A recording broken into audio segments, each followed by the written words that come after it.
The Senate is in session.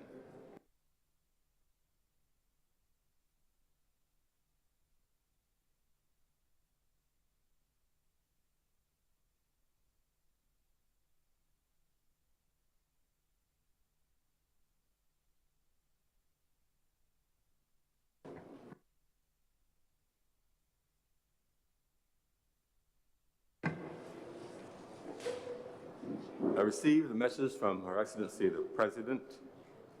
It is dated 22nd of April 2022, and it reads as follows. Dear Sir, I have the honor to inform the Honorable Senate that, pursuant to Section 75 of the Constitution of Barbados, and acting in my own discretion, I have appointed Dr. the Honorable Chelston Whitney da Costa Braffett, CHP, and Dr. Christina Giselle Hines to be members of the Senate with effect from the 8th day of April 2022. Yours faithfully, President.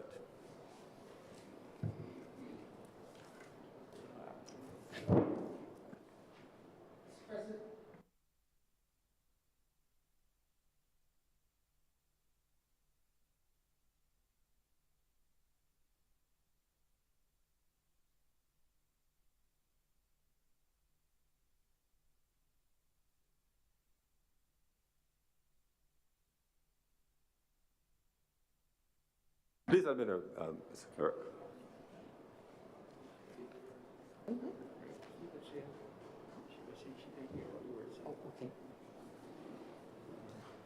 Yes, ma'am. Dr. Hines.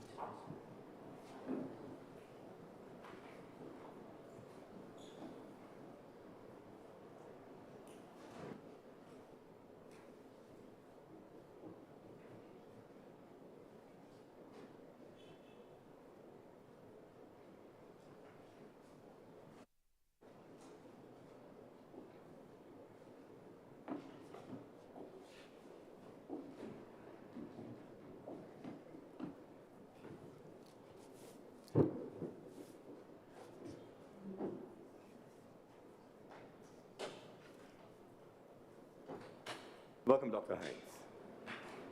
Senator Cummings. Thank you very much, Mr. President.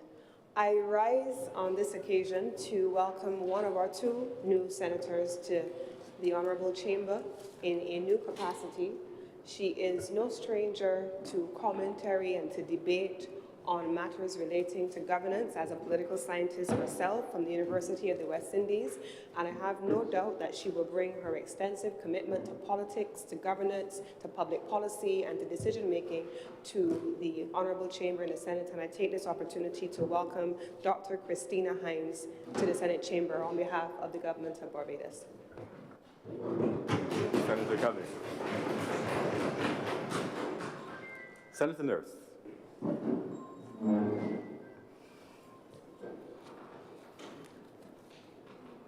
Thank you, Mr. President. I, too, join with the leader of government business in welcoming, on behalf of the other independent senators, welcoming the two new senators.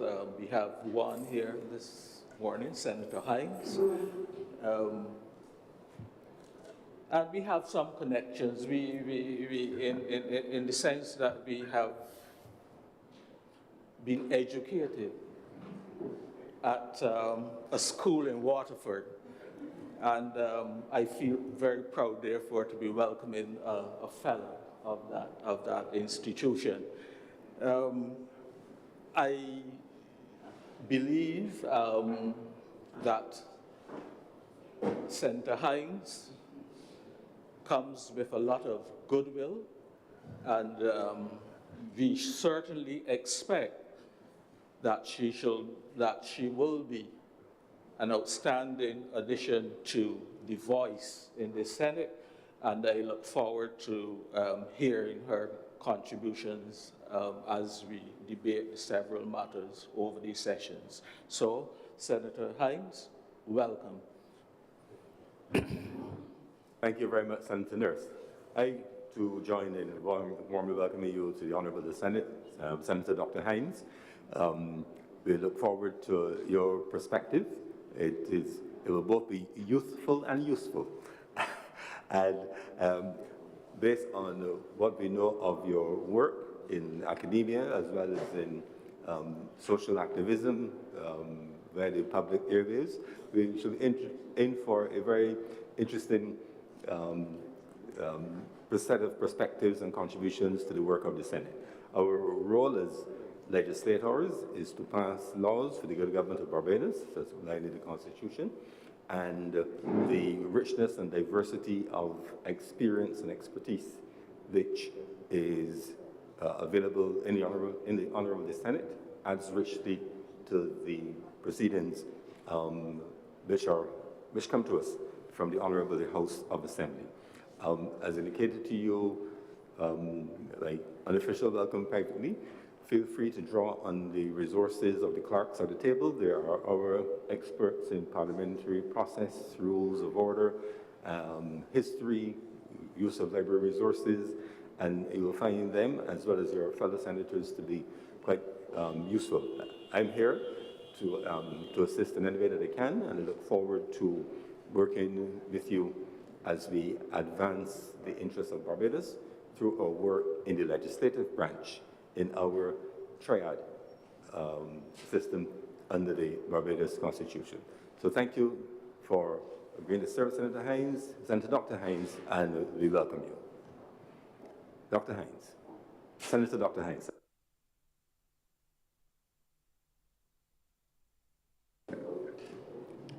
Good morning. Thank you, Mr. President. Thank you all for making me feel so welcome here today. I truly feel very welcome. It is a privilege and an honor to be here among all of you. It is a privilege because there are many people who could have done this and who could have done this excellently. So I am humbled to have been selected from among the many talented Barbadians that could have done this. I hope to bring my many experiences as a political scientist, a researcher, an educator to bear on our work in this place. Mr. President, I also would like to say that I come here as myself, the only way that I can, which is as myself, but I do not come here for myself. I come here to do the very best for our country, Barbados. Thank you so much for welcoming me.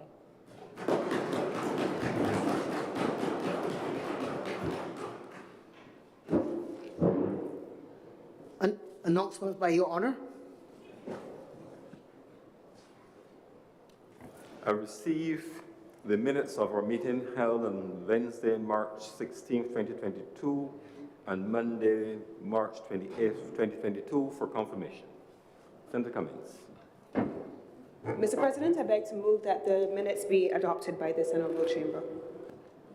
The question is that the minutes so cited be confirmed. Honourable senators in favour, please say aye. Aye. Those against, please say no. Methinks the ayes have it. Minutes, therefore, of March 16th and March 28th are confirmed.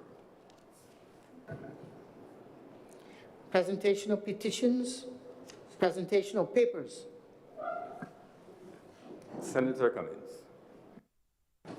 Mr. President, I'm commanded to lay the following documents in the chamber: the Barbados Prison Service Annual Report for 2020 and the Police Complaints Authority Annual Report also for the year 2020.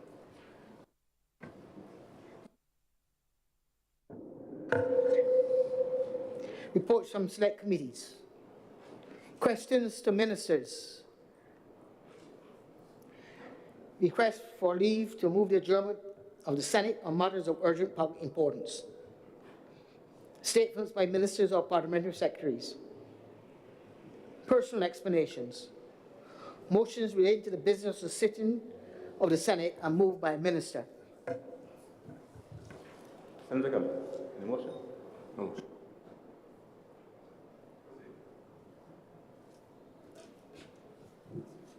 Standing order 45.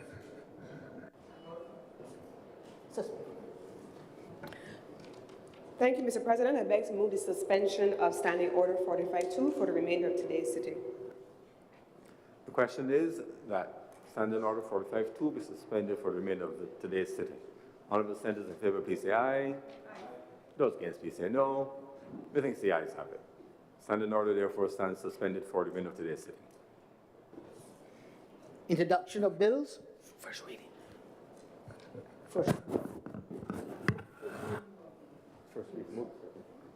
Senator Cummings.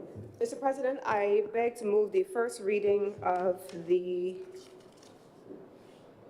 Queen Elizabeth Hospital Amendment Bill 2022. Notice of this bill was given on the 20th of April 2022, and I beg to move the first reading today. The question is that the bill so cited be read the first time. Honorable senators in favor, please say aye. Aye. Those against, please say no. The things the ayes have it.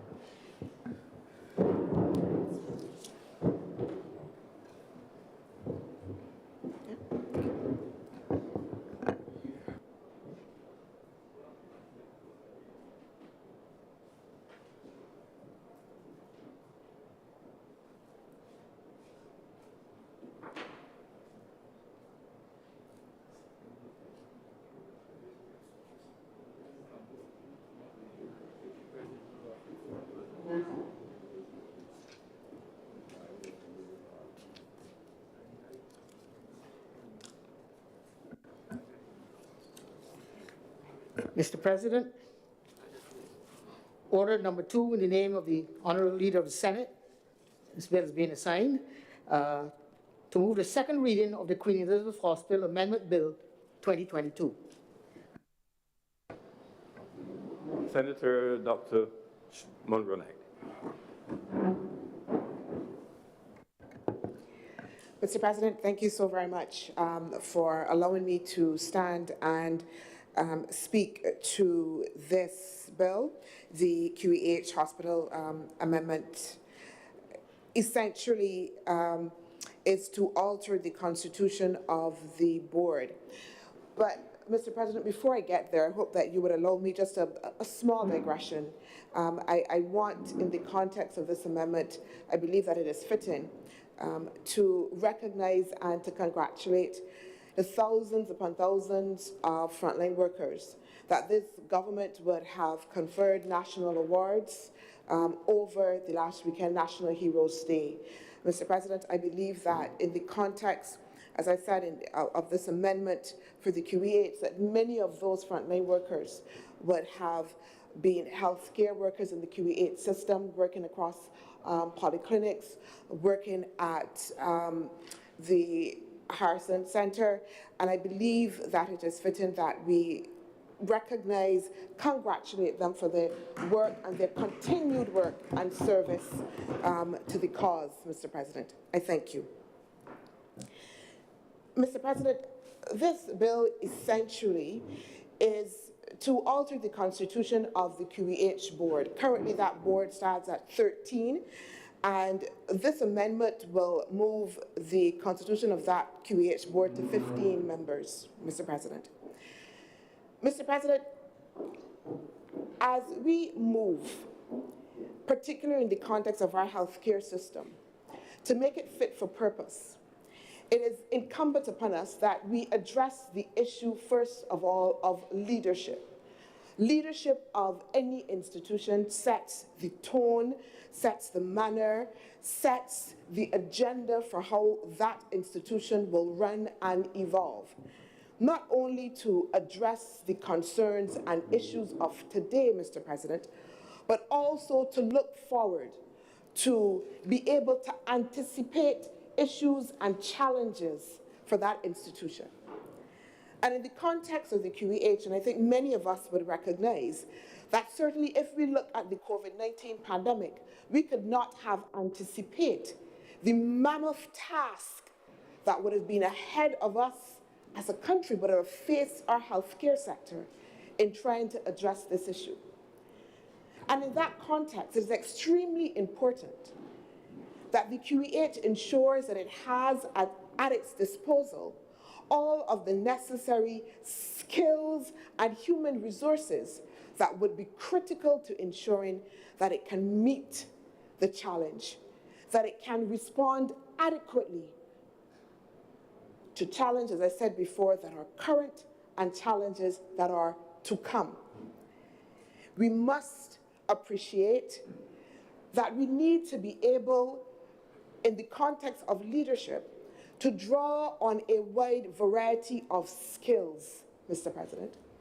The current Act makes provision for the QEH Management Board to be made up of persons with a wide variety of skills, including accounts, IT, that's information technology, human resources, industrial relations, engineering, nursing, etc.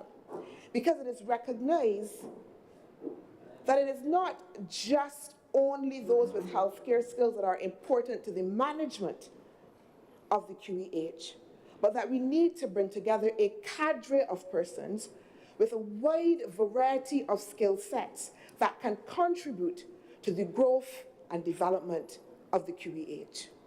And in that context, this amendment seeks to ensure that, as I said before, the QEH will have just that, all of the necessary skills in order to be able to meet the challenge.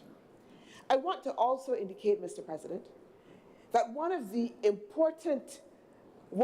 very, very important additions to the board is that of a trade union representative. The government essentially has done a course correct, Mr. President. We recognize that there was an absence of a trade union representative, and in the context of this amendment, we have ensured that we have moved to include that level of representation that was previously missing, and importantly so. And I want, Mr. President, to address the elephant in the room, because I think that we are all aware that in the context of the healthcare system, and particularly the QEH, that the government and the trade unions movement have knocked heads at some point in time. And the fact that we have moved to ensure that in the context of this amendment that we have a trade union representative is testament to the fact that we are not bringing together an amalgam of persons just to be able to sing kumbaya and to say yes, but that we understand that it's important to have all voices contend in the context of the improvement of our healthcare system. That we are not mindful to run away from the challenge, but rather embrace the challenge, recognizing the need to ensure that all of the key players and stakeholders are represented. And what will that representation do, Mr. President? Again, I am going to be very frontal in terms of addressing some of the issues. I think that we are all aware that there is much to be done in the context of our healthcare system and in the context of the QEH. There's no one that can say that all is well. There's no one that can say that there's no work to be done in the context of the QEH. But we must start somewhere. And this government has done quite a bit in order to be able to bring the change that is needed. But very often, Mr. President, we fail to appreciate that reform and substantive reform that is needed is not a sprint. It is often a marathon. And in that context, as this amendment seeks to address the issue of leadership and making sure that from that very highest place in the context of management, that we have the correct group of people brought together. We also have placed that along with other incremental changes that we are also doing.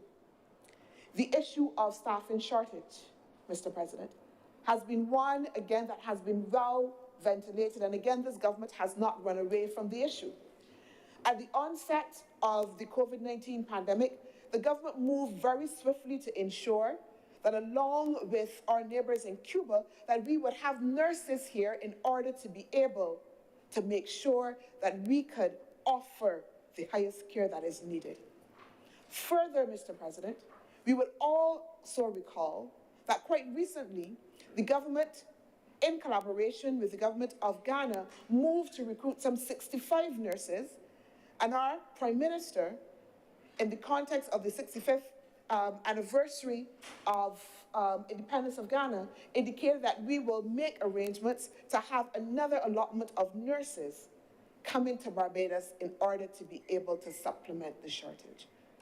we are making changes at the leadership level, but also as well seeking to ensure that we address some of the other fundamental issues that are plaguing our healthcare system.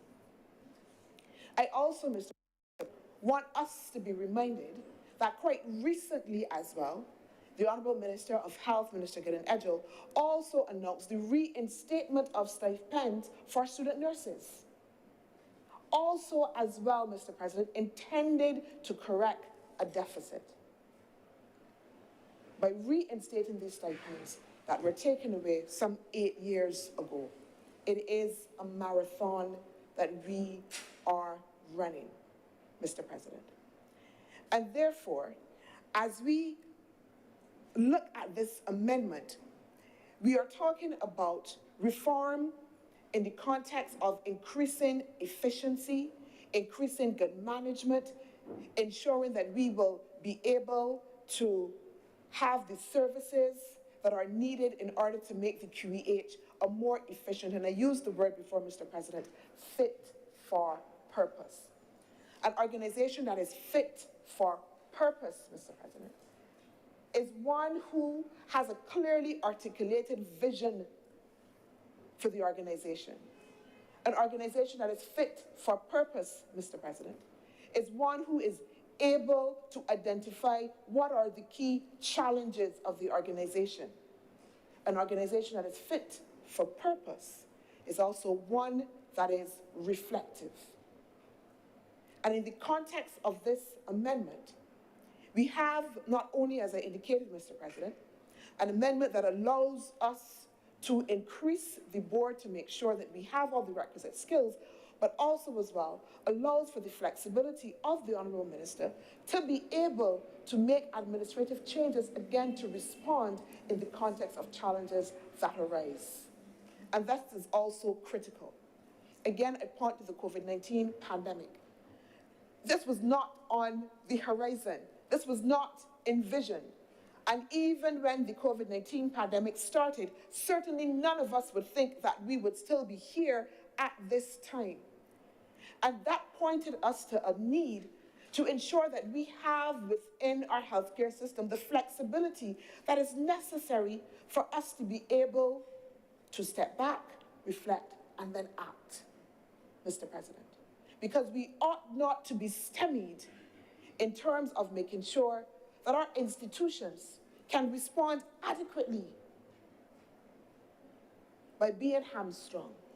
And so that this amendment allows the minister so that when he is confronted with a particular challenge, that he is able to make sure that he can bring alongside, in the context of management and leadership, also those requisite skills. And those skills, Mr. President, are not going to be stagnant. They are going to change as the circumstances change. What we need now in this context may not be what we need 5 or 10 years, or maybe even tomorrow, Mr. President, depending on the particular circumstance.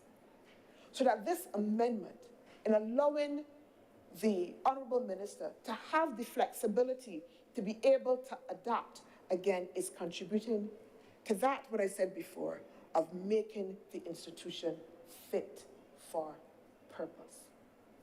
Mr. President, I want to also speak to, again, very, very, very frontally, some of the other issues that are plaguing our healthcare system, and that good management in the context of leadership that would come from a board that has established a set policy for the organization can then help us to be able to confront. We would know, Mr. President, that there has been much angst in relation to the delivery of some critical services for our population within the healthcare, within the QEH and the healthcare system. We note, Mr. President, again, that right now we have had a COVID-19 outbreak at the hospital. Mr. President, I am confronting the issues very frankly, yeah? But the only way that we will be able to adequately address those issues is by, one, acknowledging that they exist and then also making sure that we have the right protocols and systems to be put in place in order to be able to address these issues and to be able to confront them. And Mr. President, I do want to indicate that one of the things about addressing and confronting issues is also, as well, as I said before, by making sure that we have all of the voices that are going to be at the table and allowing them to be able to contend and input into the process. One of the things about this amendment, and one of the things when I look at the construction of the QEH board and what is intended to do, it is that it's intended, Mr. President, to bring voices from different places to the table so that we can be assured as citizens that our concerns do not only have to be fueled in through the calling program, by which we like to use, but that we can have representatives on that board that can speak to the issues as we would want to as citizens, that can put solutions to the challenges that confront the healthcare system, that can speak to the healthcare system and to speak to addressing those issues in a way that humanizes the process. Because very often we can speak about institutions and functions, but not necessarily to the end that they serve, which is people and people's health, Mr. President. The healthcare system and the QEH in Barbados is an institution that is intended to make sure that we have a healthy population, which is also critical to our growth and development. So it stands as a critical, and I cannot overemphasize how critical ensuring that our healthcare system is cemented, that our healthcare system is fortified, and its contribution to the downstream human development of this nation. So that the issues that we face in our healthcare system are not just issues of health, they are issues of growth, there are issues of development, there are issues that are about families and livelihoods, Mr. President. There are issues about women and children and men. If I don't say and men, then I may be accused of being gendered, but there are issues for everyone, Mr. President. And therefore, the importance, and we may see this as just another amendment, and something that we should, pass and pass quickly, and I hope that we would do it because it is important. But I want to again reiterate that the context of the discussion around our healthcare system and making sure that it is well run and well functioned is something that we have to make sure that we see the importance of, that we are fully apprised of, Mr. President. And I want to again also as well congratulate the foresight of the Honorable Minister of Health for being able to look at what was happening in the context of the management and being able to say, we need to have more. Yeah? He could have taken a position that says, let this run the course. We will be satisfied with what we have because this is what it is. But this government is not one to be satisfied with the status quo. It is not one to be satisfied with just simply staying the course.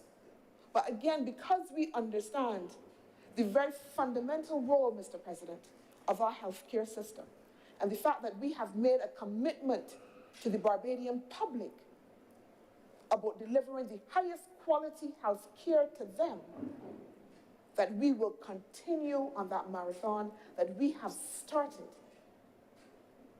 Continue on that marathon, Mr. President, to ensure that we continually relook, that we continually step back, we continually reflect as much as we can.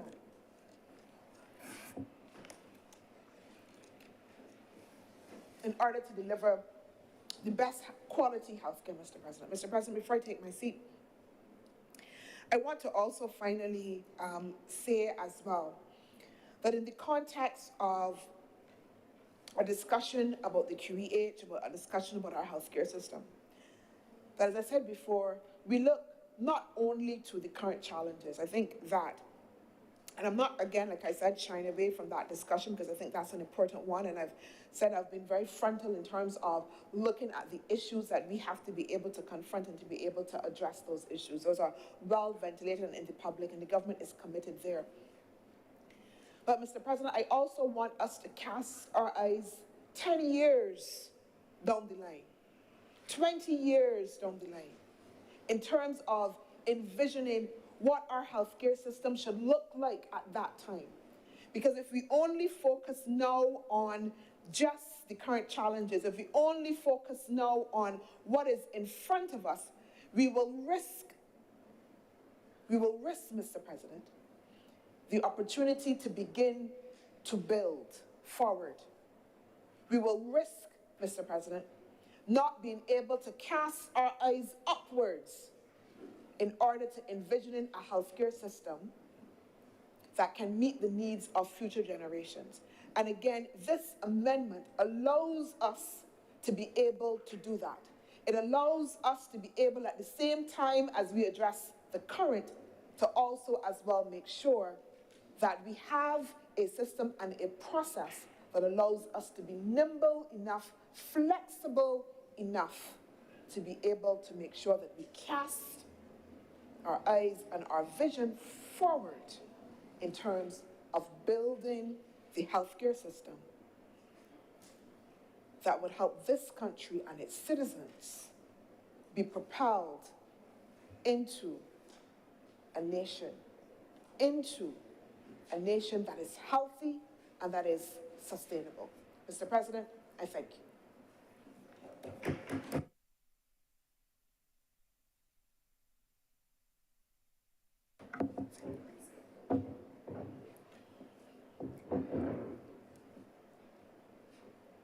Mr. President, I beg to move that this bill be read a second time. Thank you, Senator Dr. Monroe Knight. Senator Dr. Crystal Haynes.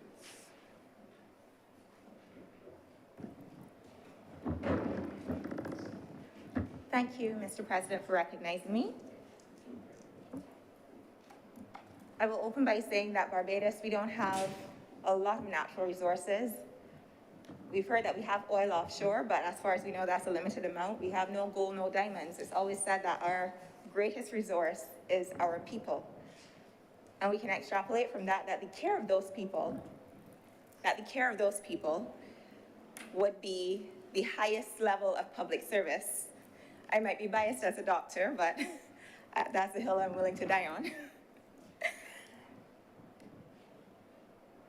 The island's only tertiary care hospital is the QEH, and it is one that has been able to proudly deliver service from the most simple procedures right up to kidney transplants over the last 58 years. Thank you. We have a privilege in this country whereby we know that we can walk into any polyclinic, we can walk into the QEH, and know that at the end of the day, we will not have to foot the bill because it comes from the public purse. Even so, it's even a greater privilege because we also, when we look at the WHO data, what we can see is that half of the world's population don't have access to the health care that they need.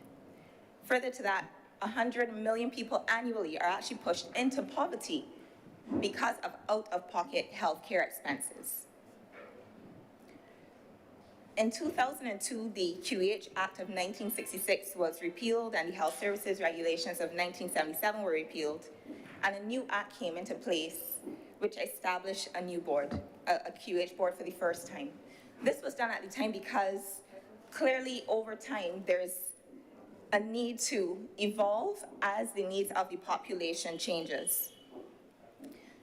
I've been a physician for 12 years, and between medical training and actually going through the ranks from intern to senior health officer to registrar at the QEH, I have a level of familiarity with the institution, probably only surpassed by one other person in this chamber.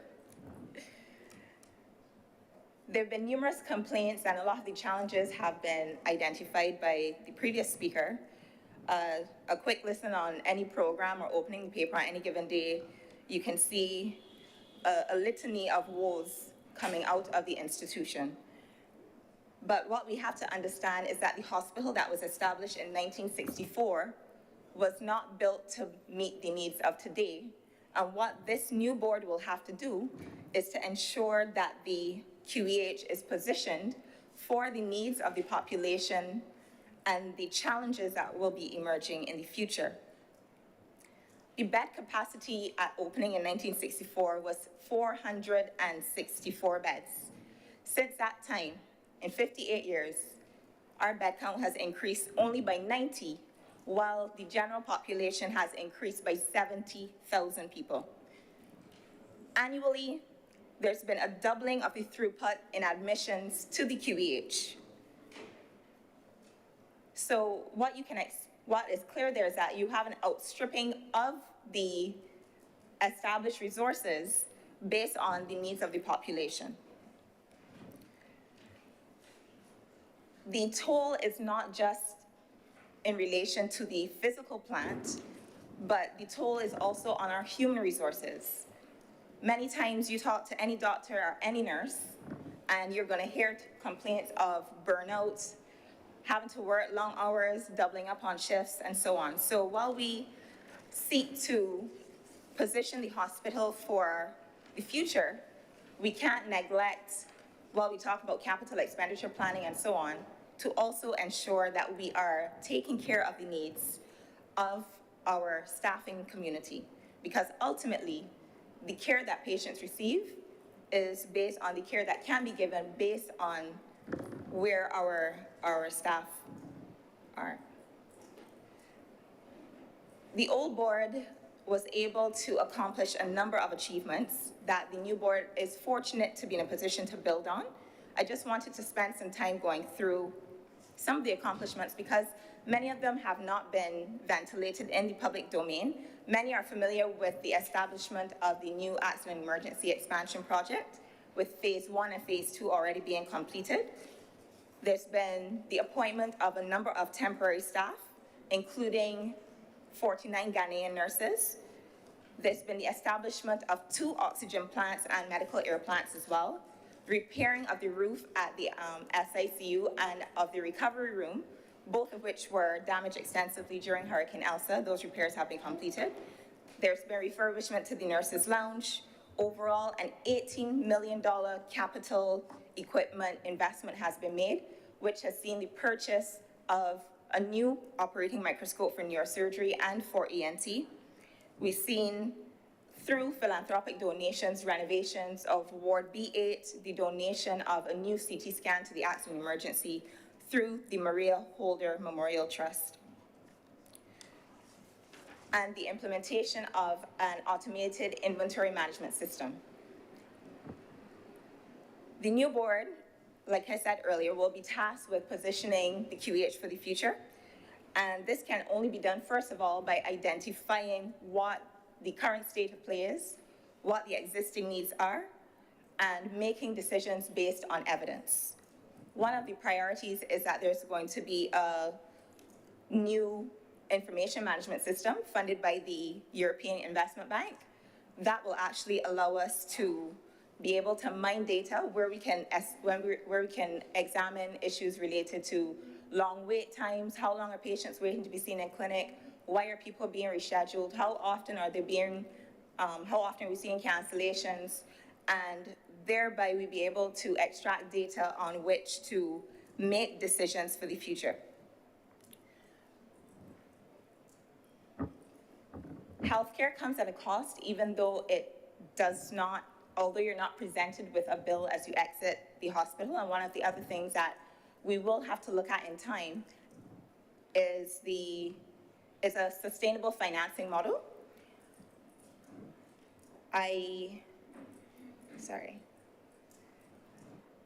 We have, I'm sorry, my presentation is not coming out. right? One of the things that we also want to look at is dealing with our NCD challenges frontally. We can try to do that through the expansion of our community health program. Right now, we have over 550 patients under the care of a public health doctor, a public health nurse, and over 40 community liaison officers.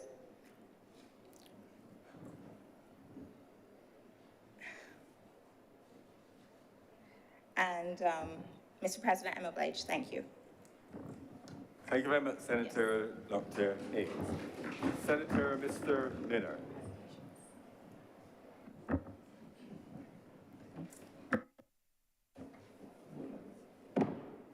Thank you, Mr. President.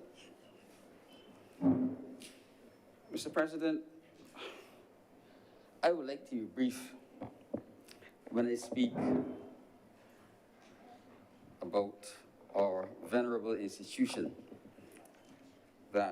and I am sure that all of us at some point in time, if you have not already been there as a patient from birth, might end up there. And we all have a vested interest, or we should all have a vested interest as citizens in making sure that while we can in public speak of the ills, we should also speak, Mr. President, of the positives, because it's easy to break things down and very hard to build them back. Now, Mr. President, I spoke some time ago in this chamber with my own mantra that said, there is no good time, there's no right time to do the wrong thing. And I repeated it. Mr. President, if we speak to leadership in an institution which has a long history of existence, and we wish to see it continue that way, we must be honest in how we hire our senior staff. And there are accusations within the institution of nepotism, and I'll leave it there. But we must not, Mr. President, do things that might leave the institution in a position where there's embarrassment that spreads back to those who are ultimately in charge, like the minister. Mr. President,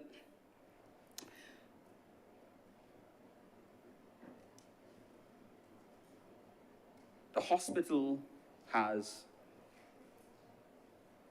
benefited, yes, from the money spent in the COVID-19 pandemic, and some of the things that existed before have been restored. Like the hospital has always had 2 oxygen plants, and the Honorable Prime Minister, in the very early stages of the pandemic, took advice and provided the financing to acquire and repair or replace the existing plants. And the country will benefit significantly from having them. The pandemic has also provided an opportunity, Mr. President, to reorganize some of our services.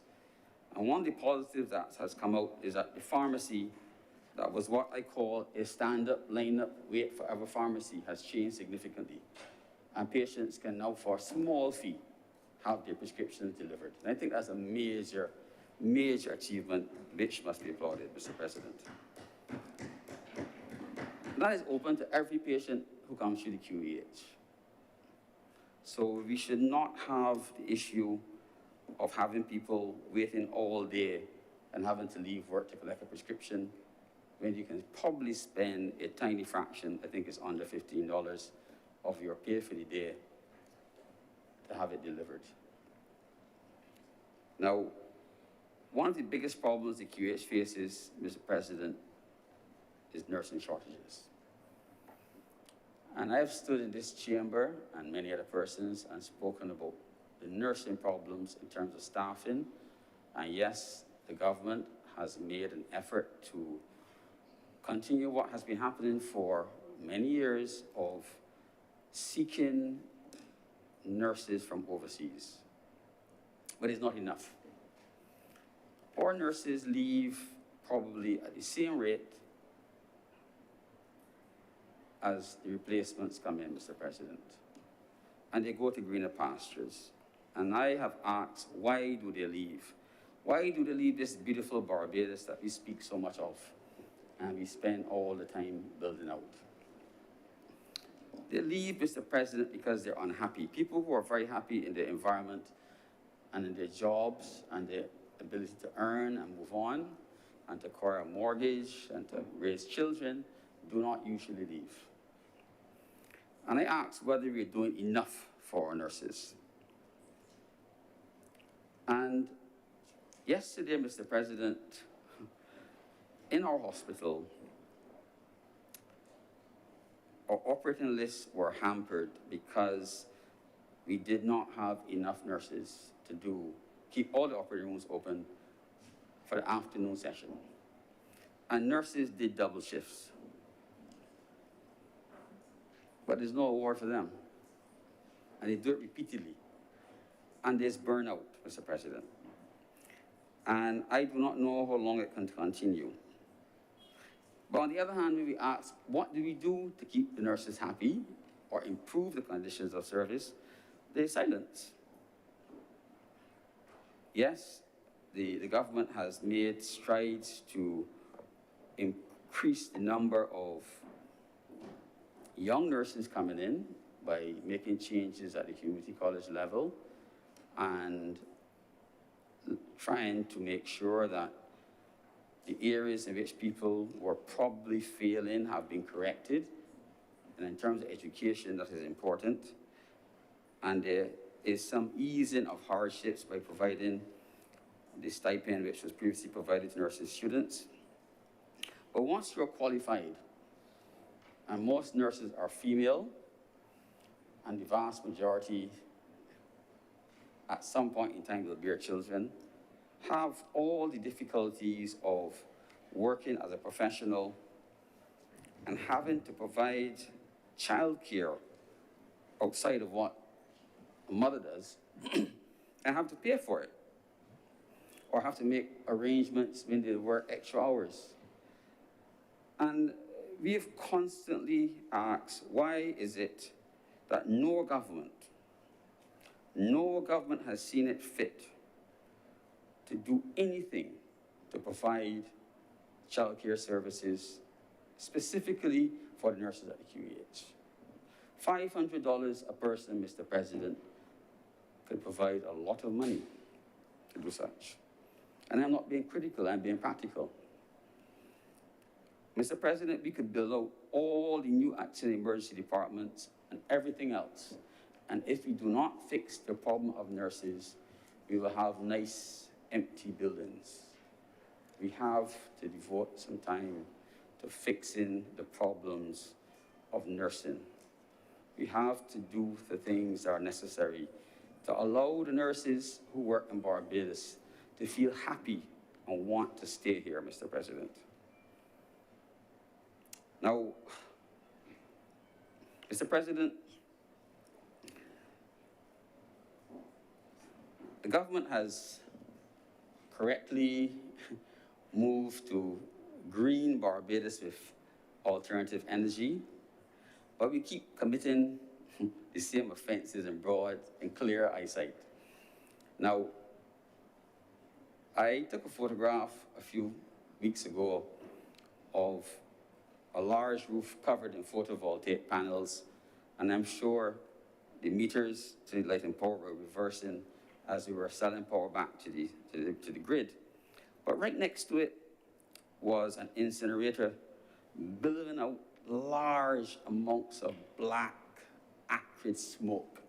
And I asked myself, how are we greening Barbados if we're doing this?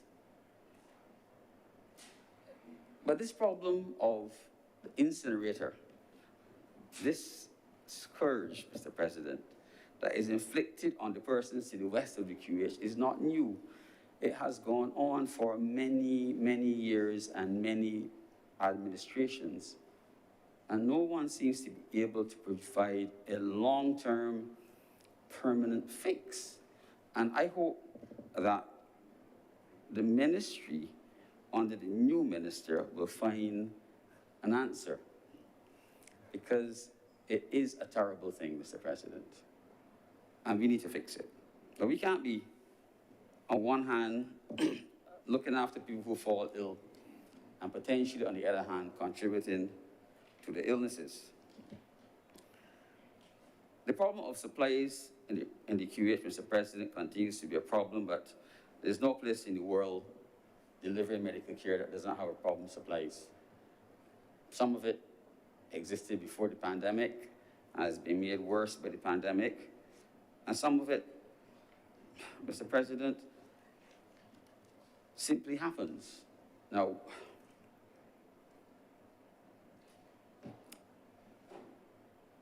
over 3 years ago, the hospital made a decision to do a complete audit of its inventory. And the supply chain to the hospital was shut down. And it created major problems with the suppliers, especially right after that, when the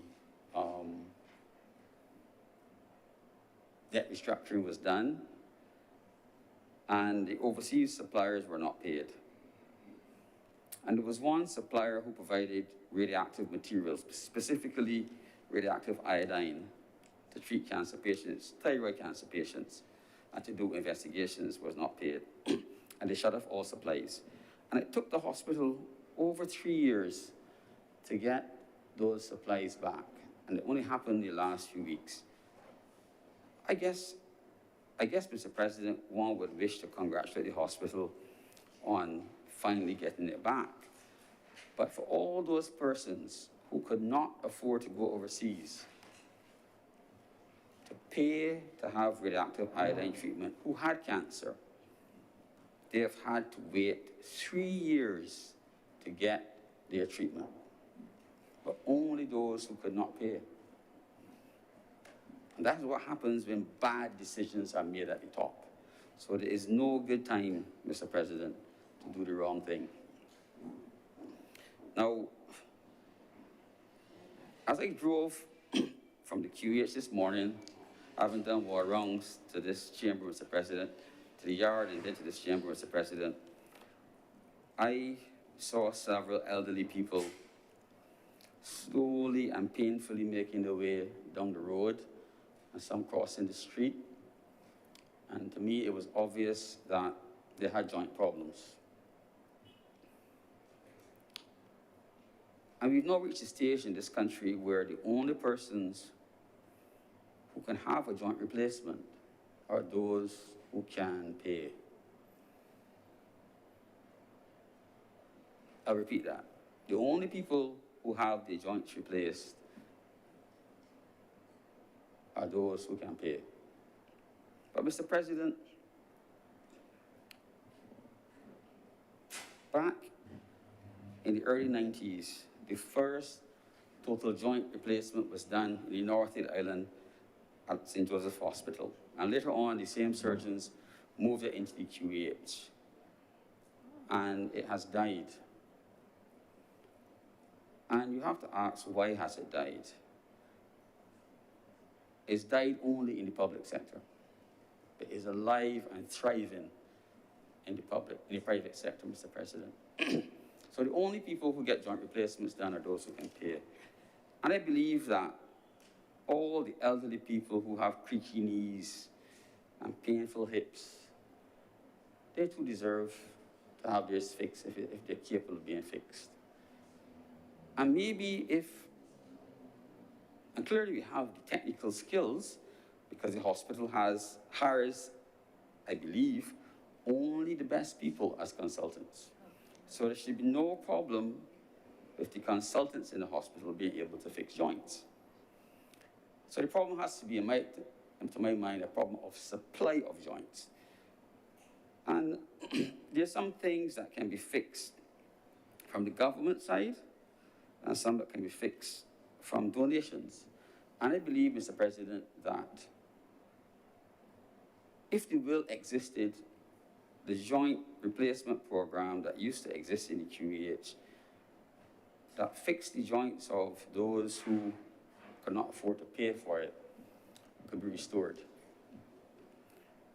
And I would like to stand one day soon, Mr. President, in this chamber and speak positively about the people, Mr. President, and probably quote numbers who've had their joints replaced and repaired, and they can be functional in their own houses, Mr. President, and outside. Now, Mr. President, our hospital used to earn somewhere in the region at its peak about $12 million a year, a significant sum of money. And that has now been reduced to around 3 million, thereabouts. And the earnings of the hospital are dependent on private care, whether they get a CAT scan and pay for it, whether they get blood work done in the lab, whether they come and have a major surgery or a medical event. But the people who admit those patients to the hospital or bring them to the hospital are the consultants in the hospital. But over the years, private care has been moved from the hospital into the other institutions that have grown since then. So now we have a different skew in terms of the percentage of people who pay for private care and those who seek public care.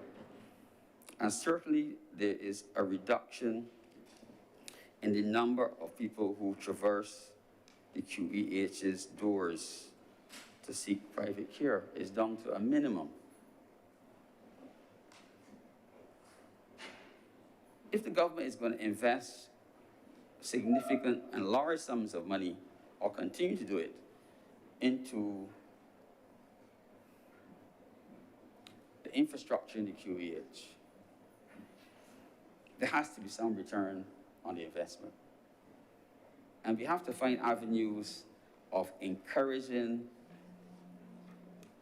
my colleagues and others to use the facilities for private care. Because there's no doubt that there are times in this country when it doesn't matter where you were, you have to come to the QEH. And if we allow it to fall apart, when we ourselves need it, it will not be there. And don't believe that you can always get in an air ambulance. There are times when you're too ill to fly. Now,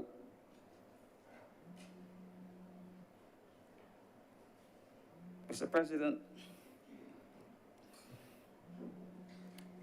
there's a lot of development going on in medicine, and there are reasons why, there are social reasons why the hospital may appear to be crowded all the time. We have an Asian population. I can't believe that I'm the age I am. And I suppose, the President, neither can you. It just... A former president, sir, in the Senate is alleged to have said that you get old really fast. And it's true. Mr. President, we have to make sure that as we age and as the young people come up who need care, the facilities are there for them to have a choice, whether they want to have it as a non-fee paying patient out of pocket or as a fee paying patient with insurance or however they choose to pay it. So there has to be some level of cooperation and coordination between development in the private sector and the public sector. And so while I listen to the Honorable Prime Minister speak in another place, I think it was the 26th of last month, and I listened to her 3 times because I thought the presentation was brilliant. But if those things could be achieved, Mr. President, we wouldn't need anything else. It would be absolutely fantastic. If you get 10%, we're still doing very, very, very well. When we spend money, Mr. President, in healthcare, we have to have some way of assessing the outcomes. So if you spend $100 million on healthcare, there has to be some way of assessing outcomes. It just can't be that, yes, you spend $100 million, but it made no difference. It has to be directed. So there has to be serious coordination between those who plan in the ministry and those who institute and hire at ground level. Mr. President, I am going to close, but I want to make one final statement. The government has spent large sums of money on the partial rebuilding and the expansion of the Accident Emergency Department. And regrettably, Mr. President, I stood in this chamber and I said that if it was not done in a particular way, we will create a very nice place to wait. And unfortunately, that is happening. We have not solved the problems of flow in the institution. And some are old and some are new. And I heard this morning that there were outbreaks of COVID in the hospital, and that is true. And whenever that happens, it means those beds come out of service and people have to wait longer with all the attendant problems that it causes. The COVID-19 pandemic will not be here forever, and it will go. But Mr. President, one of the problems that happens from June on, whenever the hurricane season starts, whether it starts in June or not, is that there's always this fear about flooding in the critical part in the QEH and storm surge. And we've done a beautiful expansion and development of the Constitution River. There are days when I am on the third floor and I think, if I only had a little canoe, I would row that river up and down. It might still happen. But I look at it, Mr. President, and I think, when we do get hit with a serious hurricane, what will happen? I haven't seen any information that will tell me what will happen, but I worry about our Accident Emergency Department that we've spent so much money on. And I worry really, if there is storm surge, will it be safe? I hope that it will not be a problem. And I hope that when this hurricane season starts, and if unfortunately we expect bad weather, we will not have to evacuate it as we've always done because of the risk of storm surge. Mr. President, the development of healthcare in Barbados, and I'm not, Mr. President, anticipating as defined in the standing orders, the development of healthcare has to be integrated, and the parties who have the money to put into private care and private development have to have discussions with government about what they're doing. Otherwise, we'll duplicate services and become uncompetitive. And I hope that whenever the institutions in the north are redeveloped and reopened, that will be part, really and genuinely part of a national health plan. And the newer ones and the newer services that are to be provided will be open to all.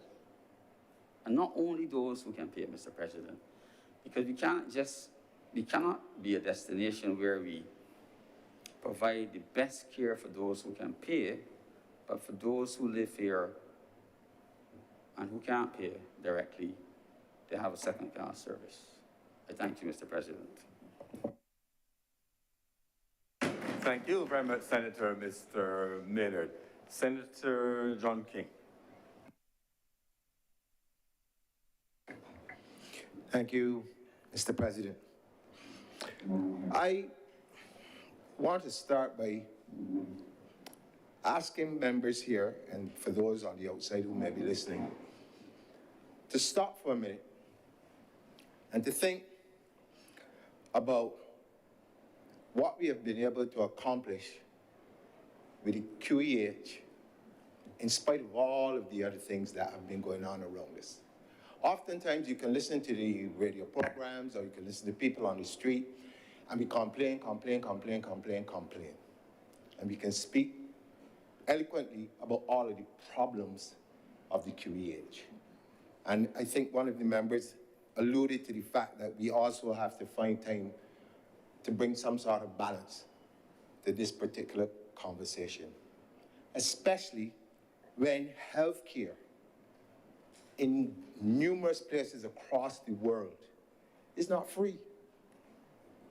It's not free by any stretch of the imagination. And we have, as I said earlier, against all odds, been able to maintain this as a free service to our people.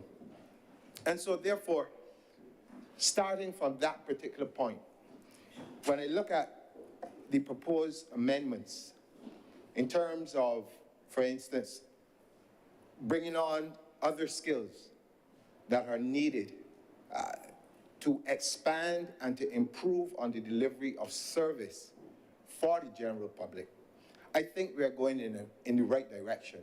Although at the same time, I'm a bit peeved and perturbed that it would have taken us this long to get to these particular points. Now, I have stayed away from the QEH, not for any reasons other than I like to take care of myself. And I have not had any real reasons to go in there for any medical treatment or anything. So I can't speak honestly about what type of... You are making your submissions on has been repealed. Those in this environment will be aware of how quickly things happen. But most attorneys, when they go, they're going to go to the laws of Barbados in hard form. If you get somebody who's been amending, I don't even know if they still amend with paper. You might go to the Consolidated Index. You might go online, which may not be accurate. You might get access to Parliament. But on Parliament website, you do the legislation, and then for amendments, you need to go to the section that says bills and resolutions. Now, for me, my question would always be, when I look at bills and resolutions, is that what was actually passed since it went to Senate? If what is online is the final version. Now, I have been told it is, but there's always this doubt because a bill, at the end of the day, is not the act. But I digress, sir. I'm just making the point. We really do need to be doing better for those of us who are ultimately asked to review legislation and speak to amendments. It is way overdue. All right, so Principal Act back in 2002 at Section 5, subsection 3 states, and I quote, "The members of the board shall, A, possess the expertise, business acumen, professionalism, and experience that would allow for the proper discharge of their functions.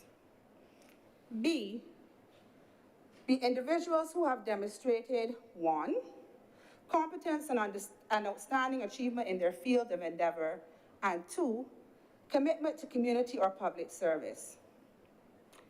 And that was subsection 3 of the section in the Act that spoke to the establishment of board.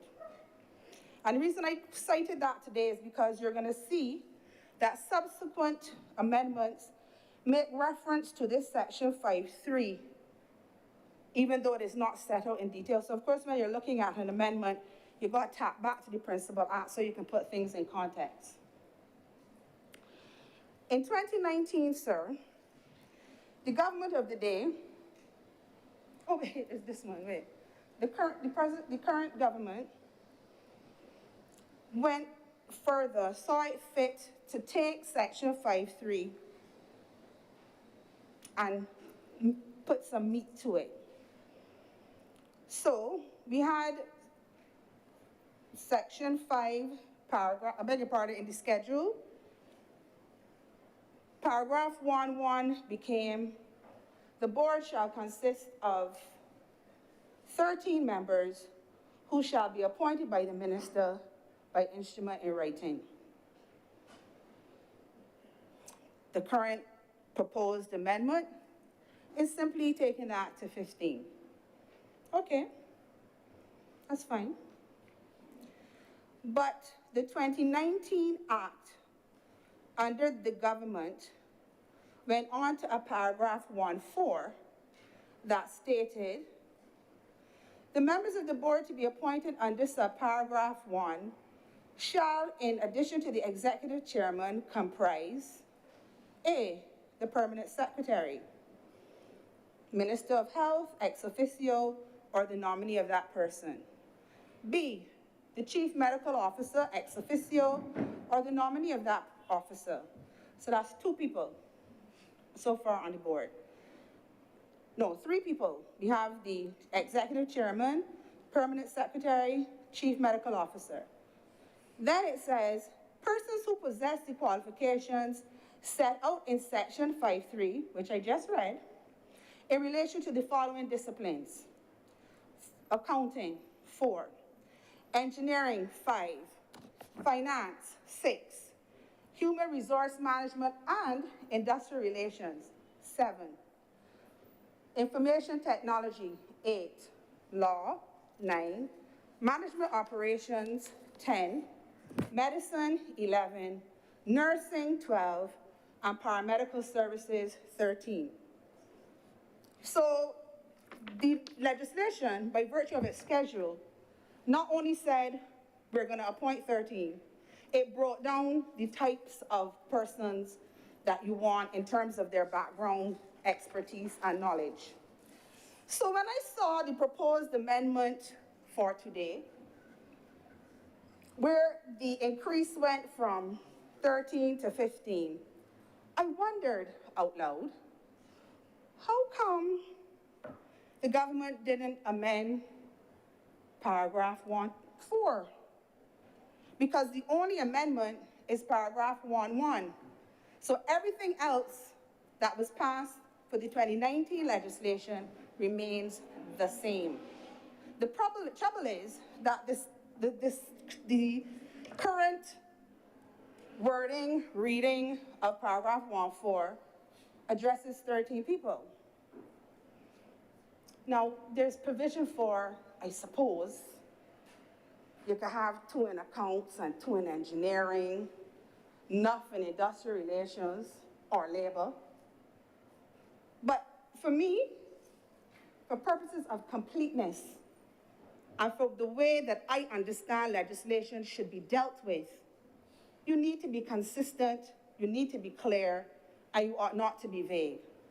If you saw it fit to not only identify 13 persons, but to go on and list 13 persons, why wasn't it done for the additional 2?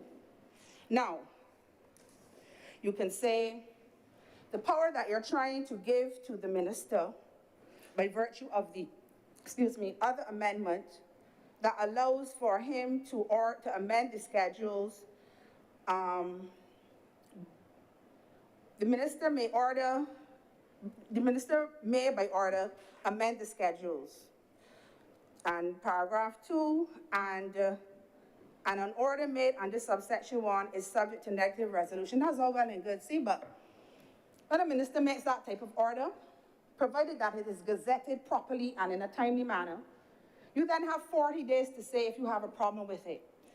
The thing is, though, if you don't know what's going on, an order can be made and passed that is detrimental to a particular individual or particular group of persons, and it is missed because it's done that way. If you are changing the numbers, why didn't you change paragraph 2? Is it that you didn't see it, you missed it, you didn't pick it up? Is it that you're going to amend it by bringing another amendment? The problem with all these amendments that we're doing is that we are sadly in a state, Mr. President, where we don't know what the law is in some areas because the amendments are happening furiously all the time. There's no opportunity to pull them together. For today, from 2002 There was a 2019, a 2020, and now we're having another 2022. Same act. And these are one or two. What happens if there are lots of them? You lose track. The Road Traffic Act, as far as I'm concerned, is a complete mess. If we don't have a consolidation, that's the word that Mr. Jones helped me with a few years ago, something wrong.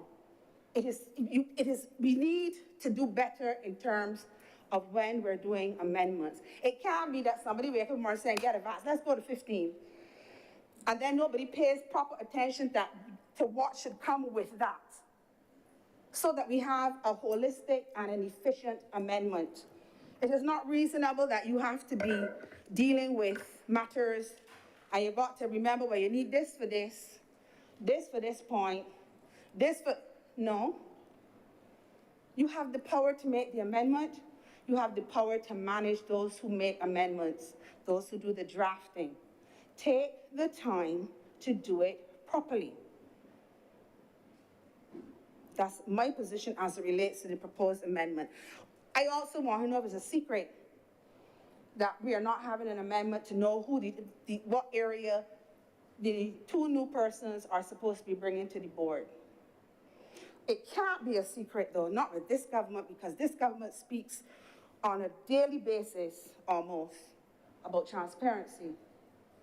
And in that regard, one would have expected, having taken the time, this is not the other administration's legislation, this is this government's legislation that itemized all 13. The 2002 Act had numbers too, but they were not itemized to line up with the 13. So if you did it 2 years ago, 3 years ago, why didn't you do it with this one? This is your legislation.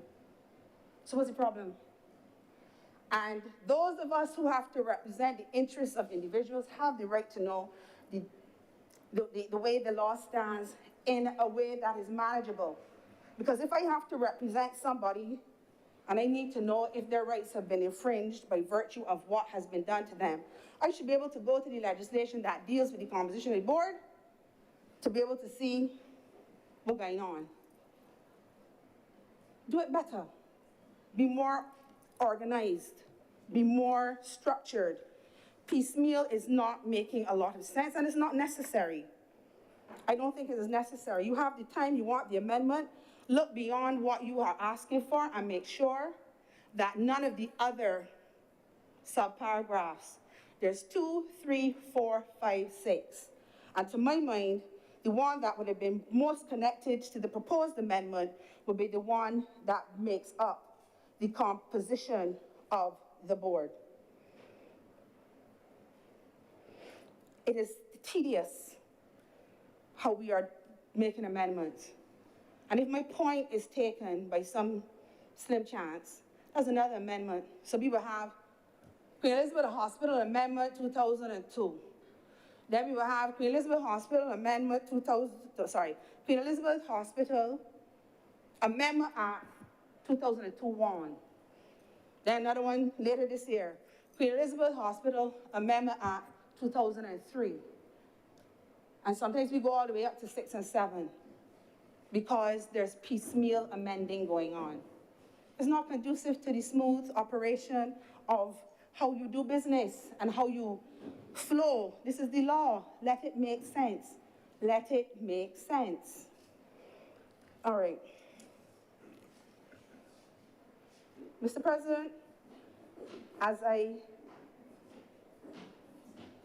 look at the other amendment, the minister may by order amend the schedules, and an order is subject to negative resolution, as I said. I pray that unlike what seems to be the practice, that it will be properly gazetted, because with the power of negative resolution, time is of the essence. You have a time frame within which to object to anything.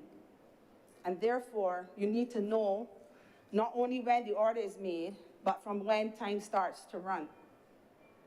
So I hope that by virtue of adding this, that the powers that be will ensure, especially for legislation that governs the hospital,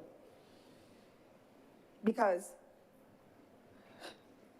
let's talk about the way the hospital is administered at the legislative level and the government level, the cabinet level. The 2002 Act says at Section 5, subsection 1, there is established a board to be known as the Queen Elizabeth Hospital Board that shall administer and manage the hospital. That has not been amended, so that is still the law. But you know, isn't it interesting that the board is to administer and manage the hospital, and there's no board properly in place yet there? Because it can't be in place yet when we ain't passed the legislation for it. That's happening today. So that means today, on the 4th or 5th of May, whatever today is, from an election in January, board. Seems a little strange to me. Yes, you have an overriding and overarching Ministry of Health.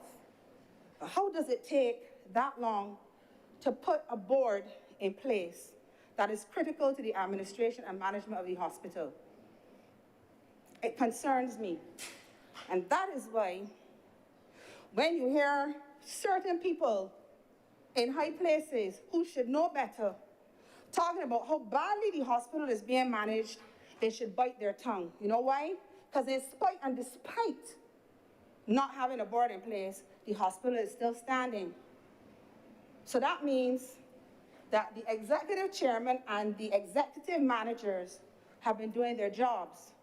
So they should not be subjected to people coming into the fray, now come, have not had proper instructions, don't know what's going on yet, and talking about the hospital is so badly managed. It is not fair. Because in light and in spite and despite what people are saying and doing, the hospital is still standing. So if the board is not properly in place, but you have your managers, it means that no matter what improvement you want to make, what changes you want to make, you should still respect the persons who are managing the hospital. You don't have to like them, but they're doing a job to the best of their ability. In an environment where, whether they are abused or not, they can't come and say nothing about nobody, but that ain't fair. When I spoke on this bill in 2019, I objected strenuously that the person who was targeted to be the executive chairman, their name was being bandied about all over the place. That was not fair to that person. We should have been dealing with a bill and the pros and cons of the bill without subjecting the person to abuse and attack. And what she do, and who she married to, and all that. When we are doing things, we have to treat people like human beings. And we are doing things, we have to treat people with respect. If you don't like what they're doing, follow the employment rights procedure. But do not attack people who cannot answer you. You have not even had, you haven't even sat with them to see. You've operated on rumors and all kind of thing. But the hospital is still standing. Who ain't doing what they're supposed to do, deal with it, but don't come and abuse people. You improve. I heard the minister responsible for the hospital thanking management, thanking the previous board. Good for her. We need to do better. Nobody is saying that you can't change. Nobody is saying you can't amend. Nobody isn't saying you can bring who you like. I ain't touching nepotism. That's Senator Maynard. But what I'm going to say is, do the right thing. Do the right thing. They're people too.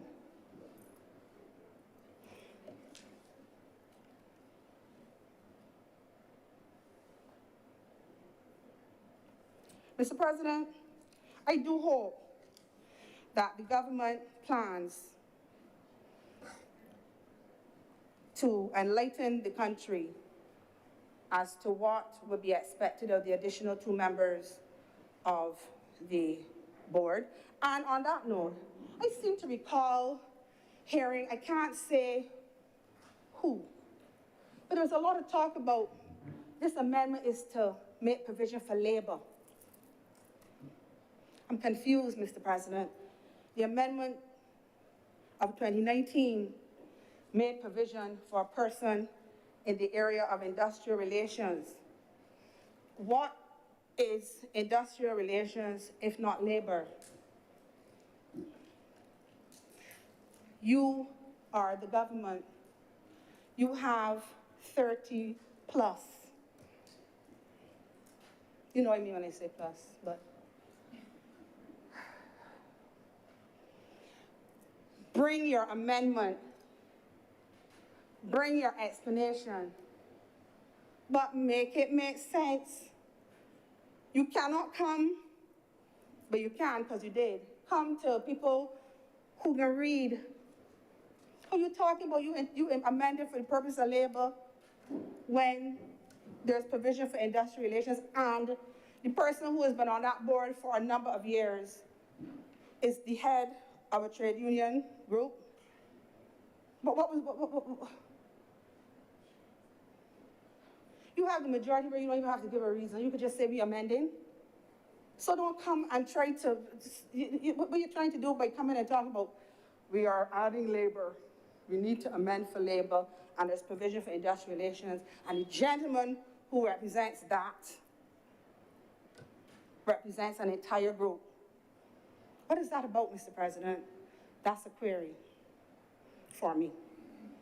Because if you're suggesting that you need something other than what he's been doing, seems to me that you're disrespecting his contribution to the board, even though he's been on the board for all those years. Seems to me. So, in spite of having industrial relations covered, we still need labor. You're splitting hairs. So that's why I was curious. That started my curiosity. And that's what made not having an amendment to the paragraph that speaks to the Constitution, not having it included in the amendment, that piqued my curiosity even further. Because your reasoning for the amendment was already addressed by who was appointed to the board. Do what you're doing and do it in the open and stop getting on like, you know, you have a secret or you know you're doing something that may not work, so you're trying to think because you know when you talk labor, everybody is, yes, we're for the people, of the people, by the people. But that's clear. We are a one-party state. What more do you need for proof that you are the cat's meow? But don't try to sauce out right-thinking people. That's not necessary. Make your amendment and come along down the road. Be transparent. That's your buzzword.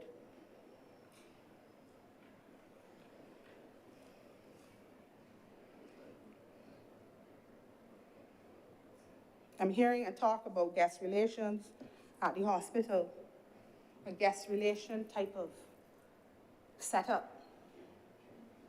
All the best with that. Because I think that's the same thing as they were using something called patient advocates, which the previous board set up. That was a big thing. So it sounded like you're coming with something new, but not quite. That's your thing. It'd be great if everything can improve. You can have improvements like what Senator Maynard referred to. My issue is always, it's not what you do, it's how you do it. So, in closing, Mr. President, 1, please for proper access to the current state of the law, both as it relates to the Principal Act and amendments, first. 2,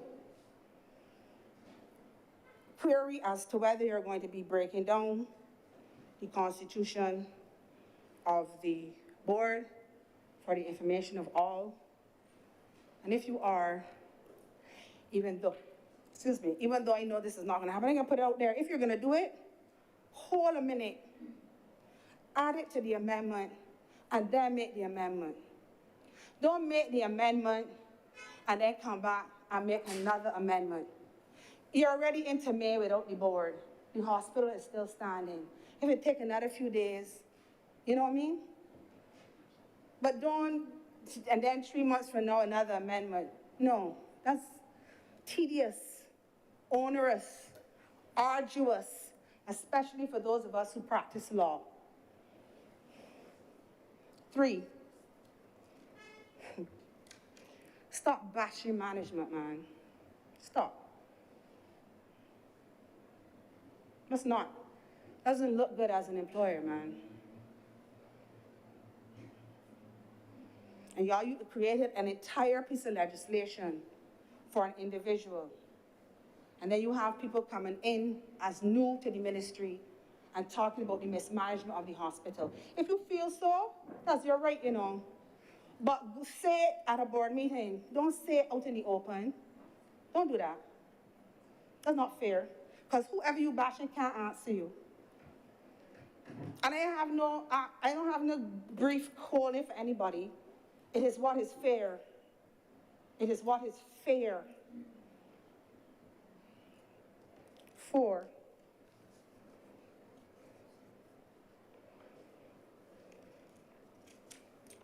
Mr. President, I will ask the government to kindly do what you're doing, say what you're going to do, but don't try to, and this is me, my opinion, don't try to make it what it is not because you feel it can't happen. Because at the end of the day, if it's something with a simple majority, it can happen. The explanation between industrial relations and labor, if I am given one, I can't wait. Because at the end of the day, it's one and the same. You're splitting hairs. Bring your amendment and come. If you put in somebody for guest relations, put. If you put in somebody as a pool attendant, put. If you put it in an area for those persons who used to be in the hotel industry that are now retired or have nothing to do, put. But this was your legislation that itemized the 13. So why didn't you itemize the 15? I'm just asking.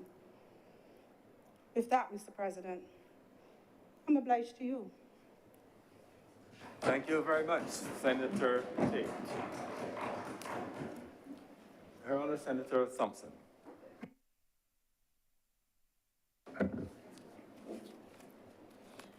Thank you very much, Mr. President. I use the opportunity of this debate to speak from several perspectives.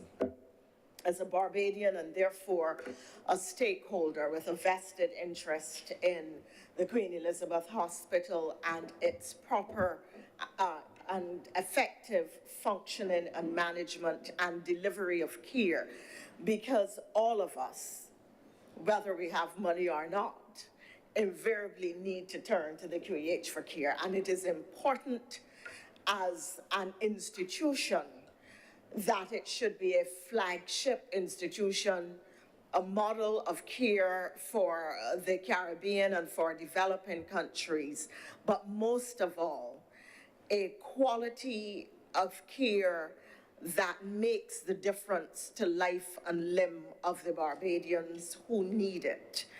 A quality of service that exemplifies those who work there as persons of the highest standard and caliber professional, who themselves receive through its methods and processes care for themselves.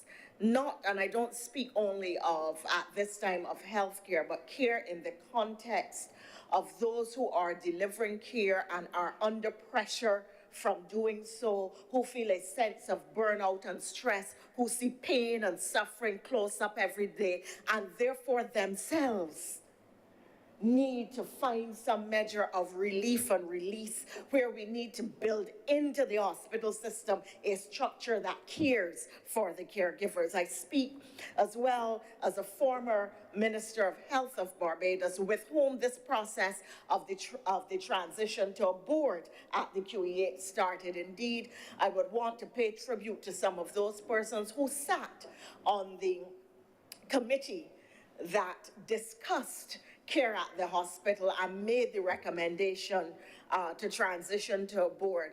Regrettably, I don't remember all of the names at this time. I'm getting older, my memory is getting worse. It has never been good, but it is getting worse, and I'm the first to admit it. But I think that Professor Hassel, I think he is Sir Trevor Hassel, is now the only living member, if my memory serves me correctly, but certainly having passed on would be Sir Richard Haynes and Mr. Wendell McLean. I don't remember the other members. I don't think there were any, but I know that for sure those persons whom I have named served. And if from failing memory I have forgotten anyone who has served and remains alive, I would wish to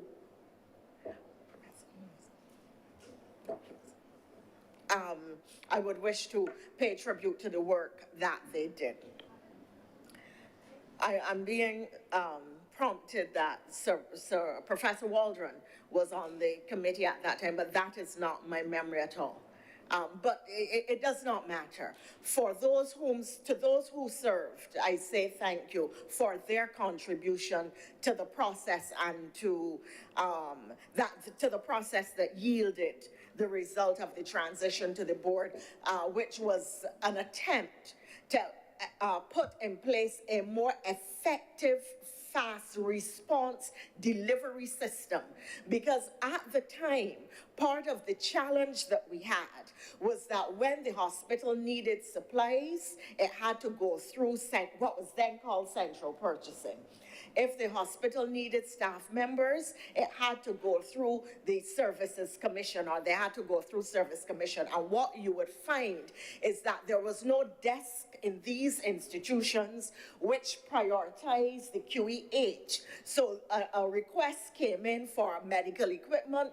It went in the queue with all the other medical equipment, with all of the other equipment and supplies being ordered by government at the time, and the person on the various desks got around to it in due course. And therefore, the idea behind the board was to have a more, and the same thing with staff members. And remember what the process was. A request originated within the hospital. It went from the hospital into the ministry, to the various desks in the ministry.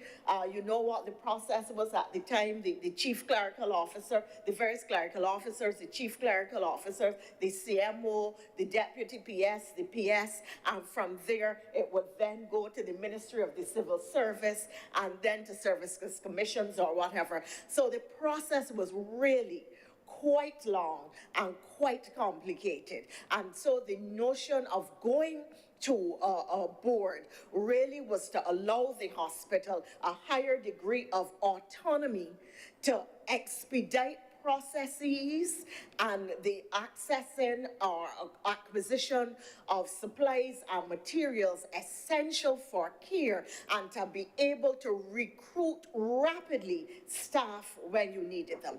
That was the thought behind it. And contrary to what was heard prior, there is legislation in effect, and therefore there is a current and valid board in effect. So the notion or the suggestion that there is no board isn't really quite accurate. There is a board because there is legislation that validates the board. The question, therefore, of the composition of the board is one that could and should, in my view, be debated at another time. What really is the ideal composition of a board for the Queen Elizabeth Hospital? Is the structure of a board working? How does it compare with other management systems that exist across the world? Is it the most effective mechanism for affecting care? To what extent does it really have autonomy? Do we have the right cadre of skill sets constituted in order for it to be fit for purpose? And that was the expression that we heard today. I want to, therefore, having made those introductory remarks, indicate that as a Barbadian, like the Honorable Senator King, I myself have not had much use of the hospital. I thank God that I've been in relatively good care, relatively good health. But I have been there with other persons, particularly my mother, who passed in January of this year. And therefore, I have seen close up exceptionally good and exceptionally poor care at QEH. I know what the Honorable Senator Maynard speaks of the quality of the professionals there and what they are capable of delivering when working at their best. And I have equally seen some of the worst of QEH, about which we hear people complain daily on the call-in programs and on the streets with legitimacy. And if we are to be honest, we can say that the hospital really does still have some distance to go if we are to deliver to Barbadians and to the users of the hospital the quality of care of which we would all be proud. A lot of the problems, you can. A lot of the problems there are, in some instances, attitudinal. And they mirror attitudinal challenges that we have seen across the public and private service in Barbados. There's no doubt about that we have a way of treating to each other with a lack of courtesy and a lack of respect. And we do not seem to realize that we are there to serve, and serving means giving high quality service and really treating people with care, not just operating with excellence, and I mean literally operating both in terms of operating as a facility and operating as a doctor, not just doing it with excellence, but really treating the person with a level of respect that makes them feel that they're accessing care and maintaining their dignity at a time when they are most vulnerable. It is important, too, that the quality of care there should be exceptional, so that we should not feel, and Senator Maynard alluded to it in his speech, that it becomes an institution only for poor people and for those who cannot afford high quality service or to pay for high quality service. It must deliver exceptional care exceptionally to all individuals, irrespective of what they can and cannot afford. And there's been talk about nepotism, but there's also talk about conflict of interest in relation to how doctors operate, and let us not dispute these realities. Perhaps I am not intending to elaborate on any of these things today, but to say that let us be frank in relation to the problems that we are facing within the institution on all sides, because it is too important an institution not to have it working at the optimal level.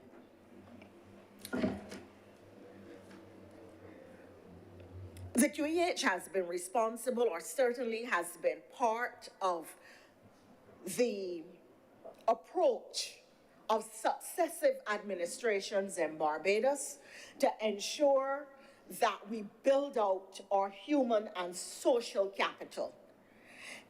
The delivery of health care, therefore, has been part of the success of Barbados. Only a couple weeks ago, I was with a group of very well-heeled Black Americans who were in Barbados and were stunned to find out that health care in Barbados is free from primary to tertiary level. And it is something of which we should be proud and which we should try to maintain as a people. I know what it is like, even with health insurance in the United States, to have a problem with a tooth walk into a dentist's office and be told that I had to pay $3,500 US up front and then be reimbursed by the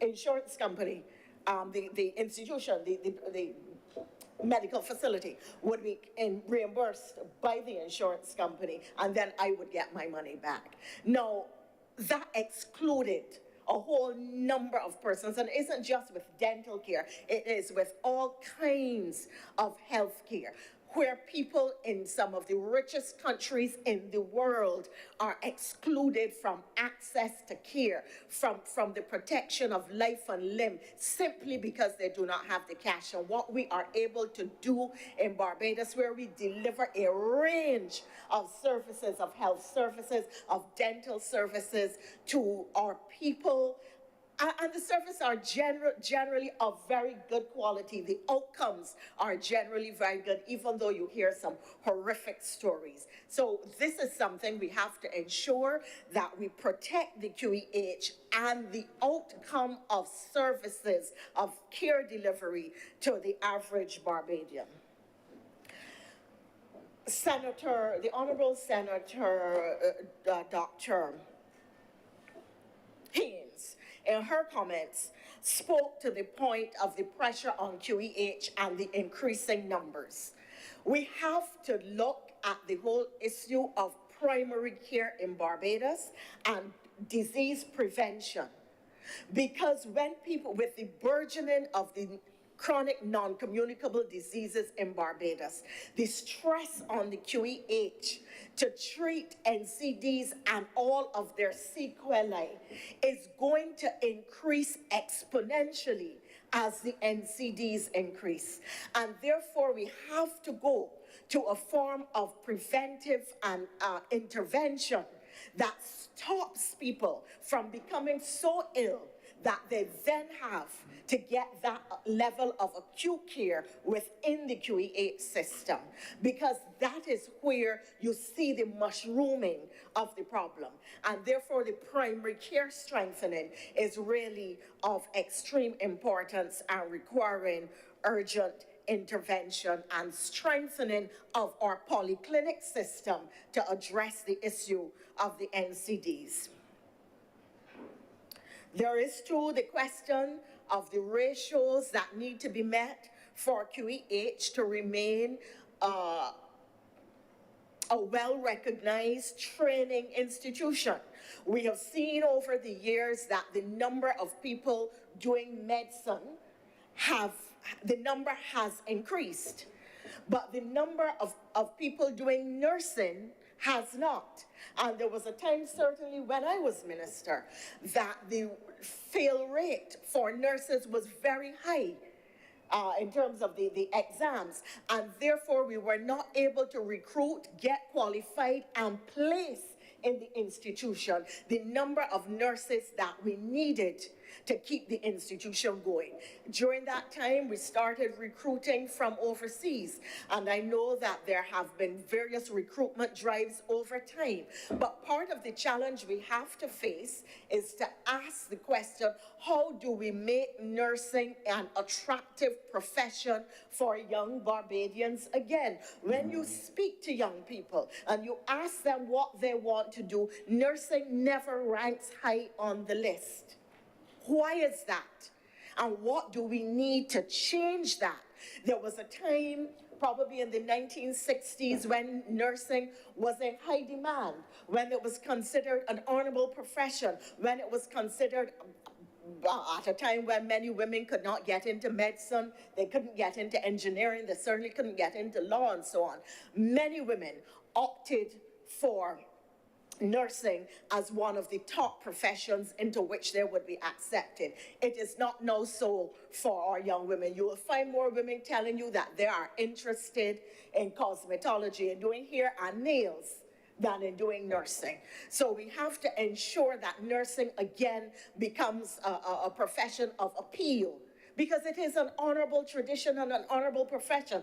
And we have in particular, as the profession and the nature of medicine is becoming more complex and healthcare delivery, to continue to try to attract more men into the nursing profession, not just working primarily in the psychiatric hospital, where you tend to see the majority, as far as I'm aware, of male nurses. That brings me to another issue. I was mentioning NCDs just now. And the two things are linked. I was on the hospital compound yesterday. A number of things struck me. That in a country where we have just put on a sweet drink tax, where the primary cause of morbidity or mortality is the chronic non-communicable diseases, all over the hospital there are sweet drink dispensers. More sweet drink dispensers than you can find bottles of water.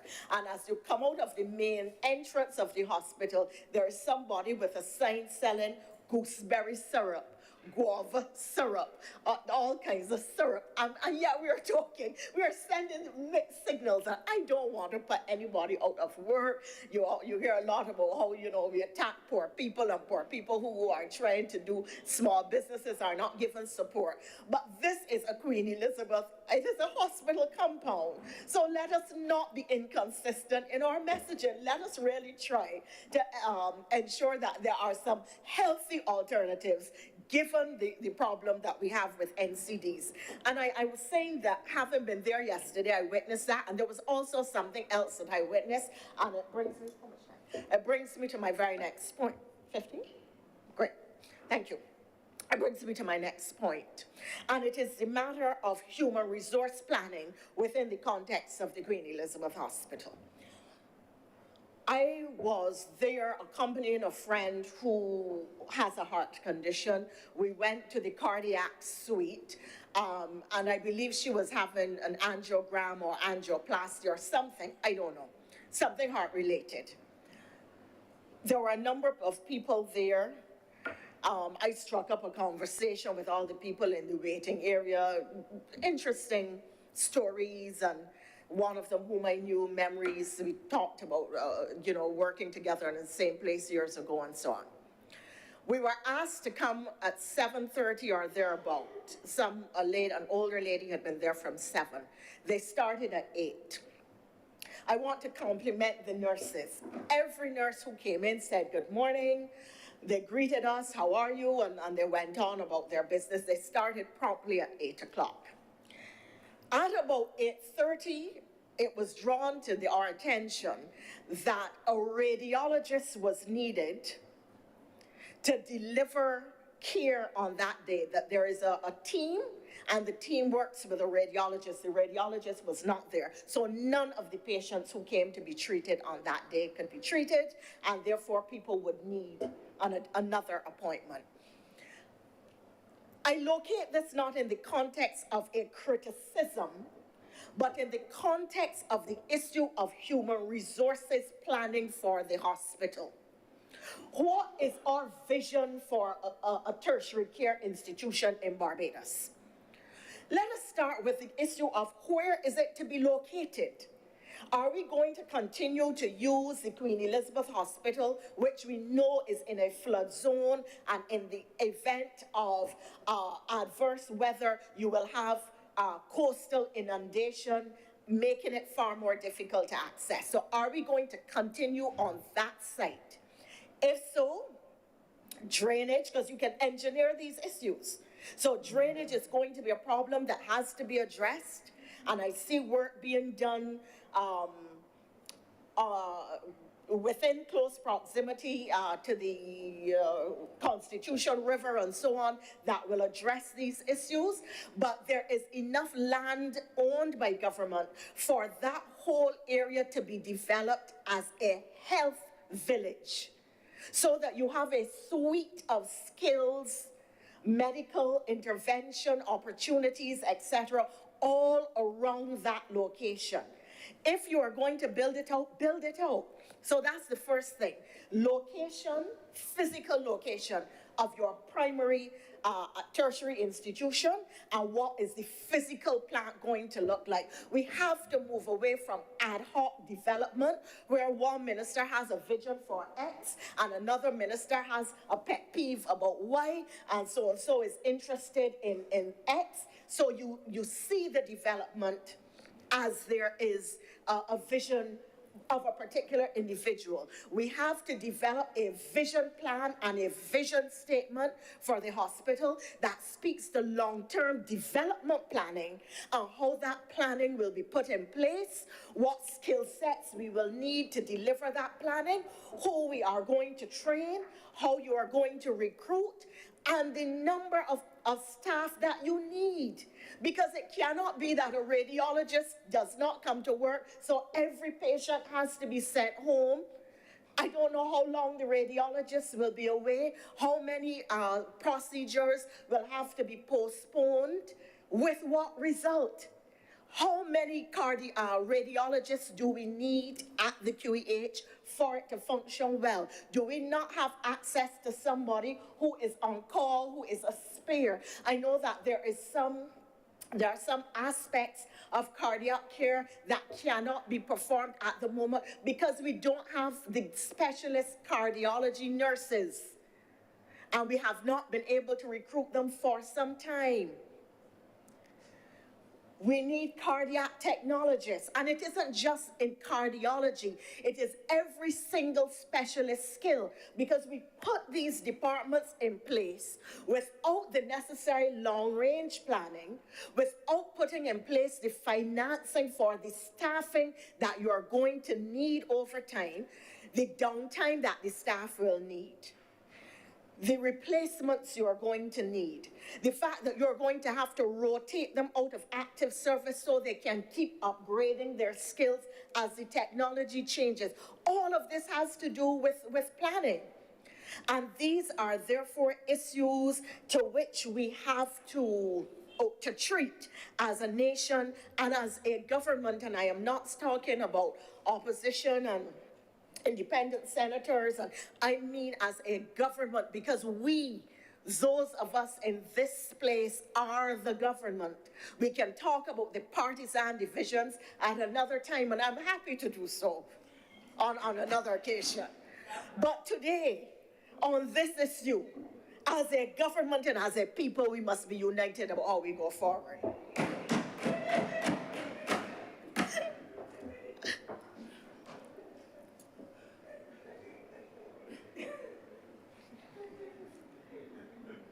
There are some, I was making the point about,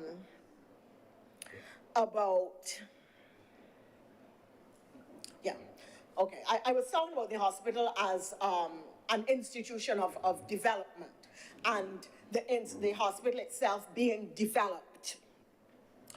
There is a difficult question that I don't think any administration has truly confronted, and it is, as a developing country, what package of services can we truly afford to deliver free to every Barbadian and sustain that delivery at a high quality standard? Because you cannot keep adding to the services that are delivered without looking at the cost and the sustainability over time. And this is part of the challenge that we are seeing now in the delivery of care. We've continued to add new services, new interventions, new specialists, new specializations, but we have not truly asked ourselves, what is the carrying capacity of the human resources of the institution? And how do we develop the human resource needs and skills of the people who work within that institution? So what packages can Barbados afford? Not the BLP, not the DLP. What package of services can the government and people of Barbados afford to deliver to its population, to give good and effective health care within a range of services that are needed? Because let's face it, you can't give everything. I want to, and in saying that, I want to pause to really congratulate all of the members of staff of the QEH for continuing to give care during COVID in the context of all the difficulties, personal challenges, fear of a new highly contagious disease which put them at risk, and against a backdrop where when you looked across the developed world daily through news and internet, you saw hospitals collapsing under the burden. You saw healthcare professionals really fall down under the weight of what they were being asked to do. But the professionals in health in Barbados put their feet to the task day after day and carried this nation through a very difficult period, and I salute them.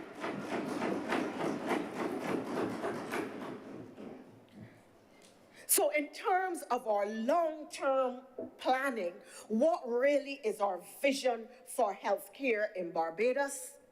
How will private and public sector work together? How will we finance that healthcare? And in financing, I make the point that we have looked to government to finance the QEH because it is a public institution. But the time has come when we are to ask ourselves, what are the models for sustainable financing used in the international world? How can some of those models be adapted to or replicated for use here in Barbados so as to make financing of healthcare sustainable over the long term? That is not a discussion that we have had. And it ties back into the point that I was making about the package of services that we can afford to deliver as a people and as a nation. There are cost centers in the hospital that generate revenue. Are we maximizing that revenue? Are we ensuring that there is proper billing? I have been into a hospital in the United States. They can tell you right down to the last Band-Aid that you use and bill you for it too.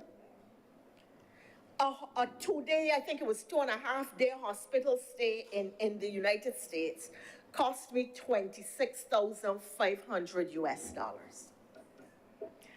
You are billed for everything right down to the last Band-Aid. Thank God I had insurance. Here, a person leaves hospital without a bill, without even having any idea what their services cost. And even those people who are supposed to pay may or may not get a bill in due course. And if they don't pay, nobody follows up. There isn't anybody who is put to call to say, nearly said Mr. Jones, Mr. X, you owe the hospital a certain amount of money for this. Can you please come in and pay? Can you make an arrangement to pay? People come from overseas and walk in and get high quality care free and say thank you very much and go along. In fact, some don't say thank you at all. So these are issues that we have to look at, and I'm not advocating that we move from a model of free healthcare for our people. I'm simply saying that there are ways of generating financing to help to carry the hospital, and we have come to the point where we have to examine what those models are and use them, that we have to use insurance as well, and we also have to ensure that those centers which should be cost centers, now I don't know, are working optimally. I don't know what happens now, but I know that if you ask a foreign hospital for a health report, the hospital makes a lot of money on the delivery of that report to the patient. Here, there was a time when the doctor made the money for delivery of the report, even though it was a government institution, but the hospital itself did the amount of money that the hospital made on medical reports, even where there was compensation coming back from the insurance companies, payment coming from the insurance companies was minimal. So there are areas at which we must look to determine whether or not government is getting the kind of resources, of revenues, beg your pardon, that it could get from a hospital, because healthcare can also generate revenues. There are aspects of healthcare which can generate revenues. Now that takes me again to, as a natural segue into another point. And it is the point of technology and the use of technology within the context of the hospital structure. The Honorable Senator Haynes made the point that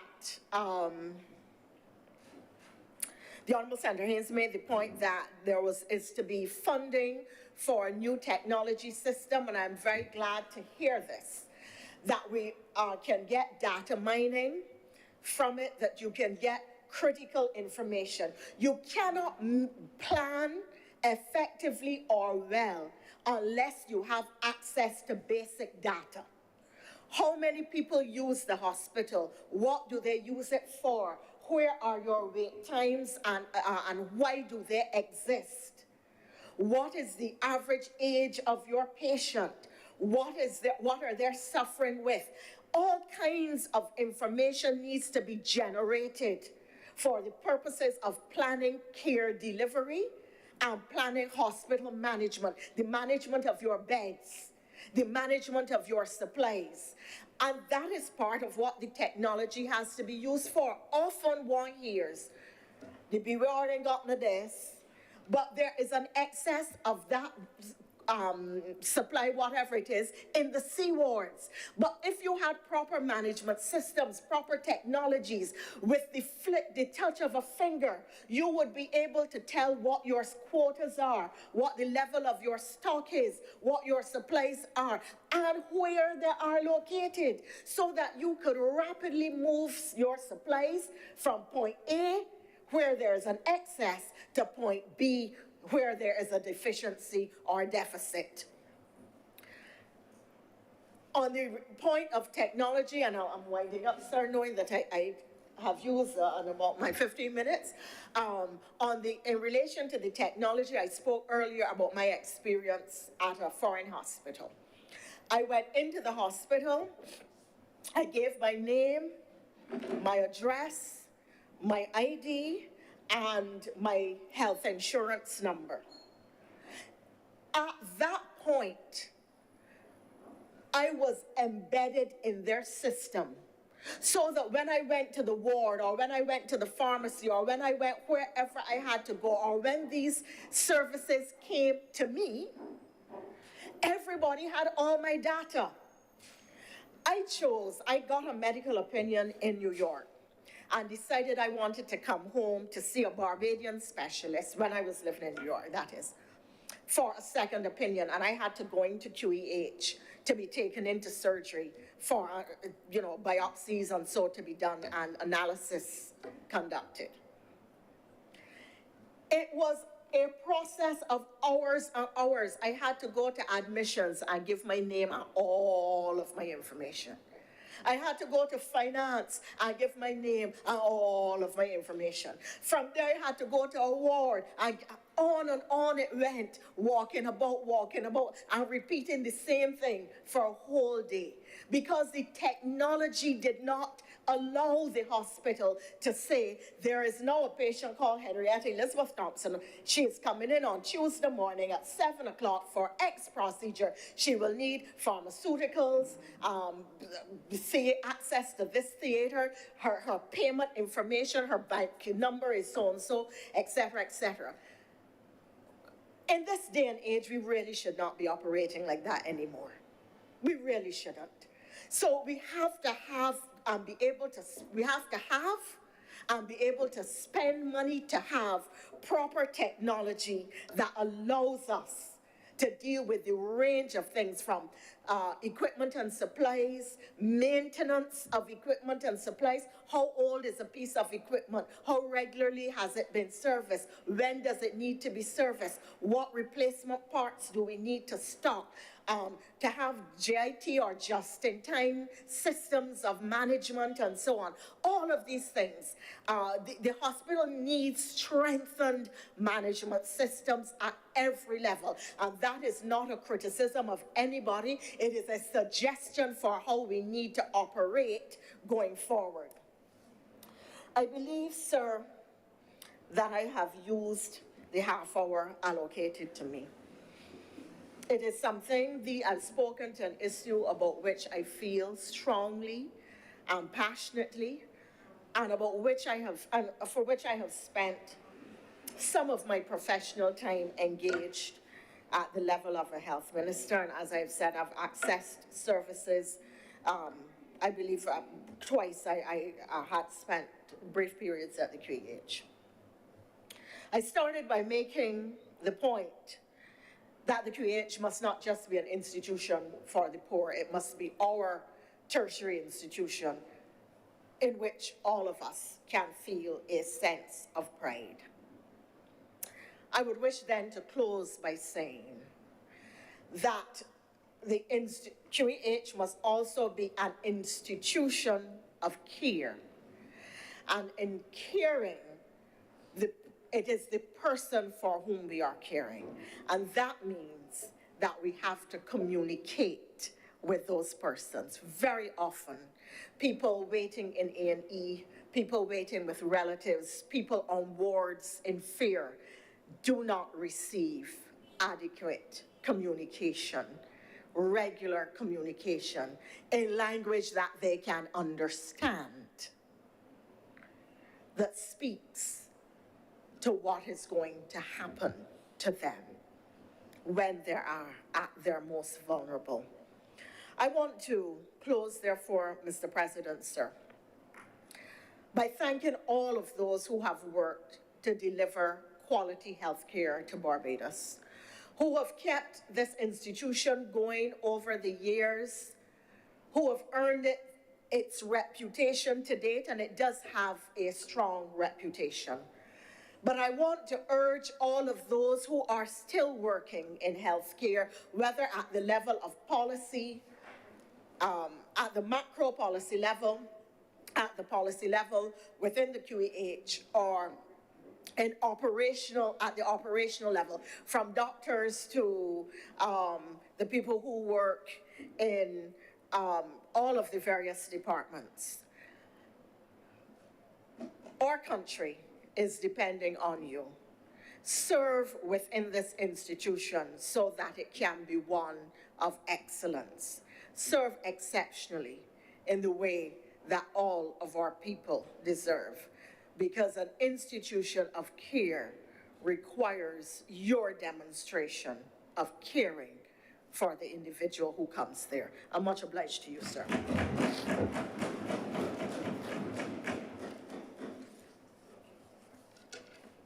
Senator Moroni.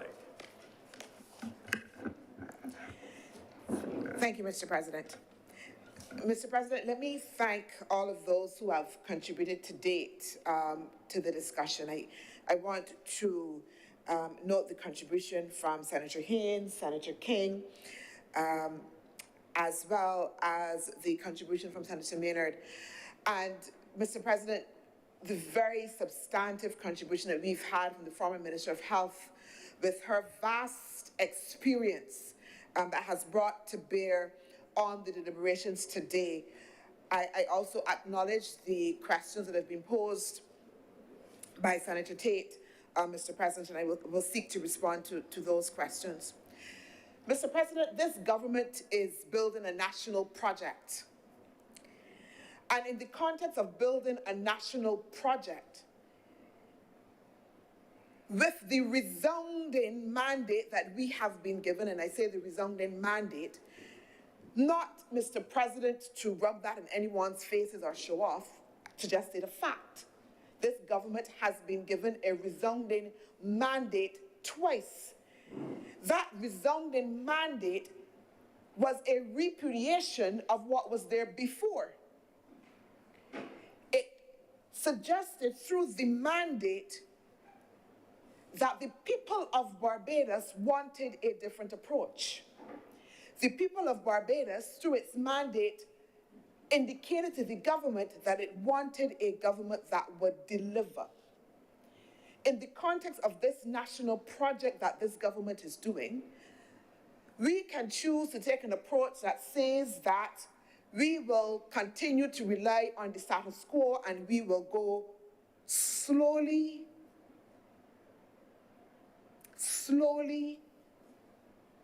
in the context of the people's work. Or we can take an approach as a government that suggests that we will be responsive and serious about attending to the challenges that this country faces. And that is the approach that this government will take. The pace at which we might do so might be an affront to those who are accustomed to a slower pace, Mr. President. It might be an affront to those who were accustomed to a government that the people of Barbados repudiated because they wanted a different approach. The pace of this government's work will, of course, stand out because it is in direct contrast with everything that was before and that was rejected, Mr. President. So we as a government make no apologies for the pace and the seriousness and the level of responsiveness with which we intend to go about the people's work. As a government, Mr. President, we will course correct if we have to, and again, there is no apology for that. Because we can either decide that we will wait for perfection until every I and every T is dotted, which is a criticism that we have of the public service, or we can move forward again in making sure that we attend to the people's business and this national project. These are uncertain times. These are not the same times, Mr. President. And the context of the times which we are in requires, therefore, that we have a different approach about how we, as a government, attend to the seriousness, to the serious challenges that this country, the people of Barbados is facing. It is interesting for me, Mr. President, the suggestion that the overwhelming mandate that this government has been given twice by the people of Barbados suggests that this government does so without the level of sensitivity to the suggestion that we will have or can have a one-party state or one-party government. It is interesting for me, Mr. President, particularly in the context that just over this weekend, we would congratulate the Democratic Labour Party for the election of a president, Mr. President. It might be causing some level of confusion since the election of that president was a person who was a former member of the Barbados Labour Party. So there might be some confusion with people thinking that indeed we have a one-party state, but we are not selfish in sharing our talents within the Barbados Labour Party, and that we are open, as we have been, to be able to let the talents of the Barbados Labour Party shine forth in all spheres of society, and we therefore congratulate the recently elected president of the Democratic Labour Party in that step. It is interesting for me as well, sorry, Mr. Before you continue, Senator Moran, I would ask Her Honor, Senator Thompson, to take the chair for a moment.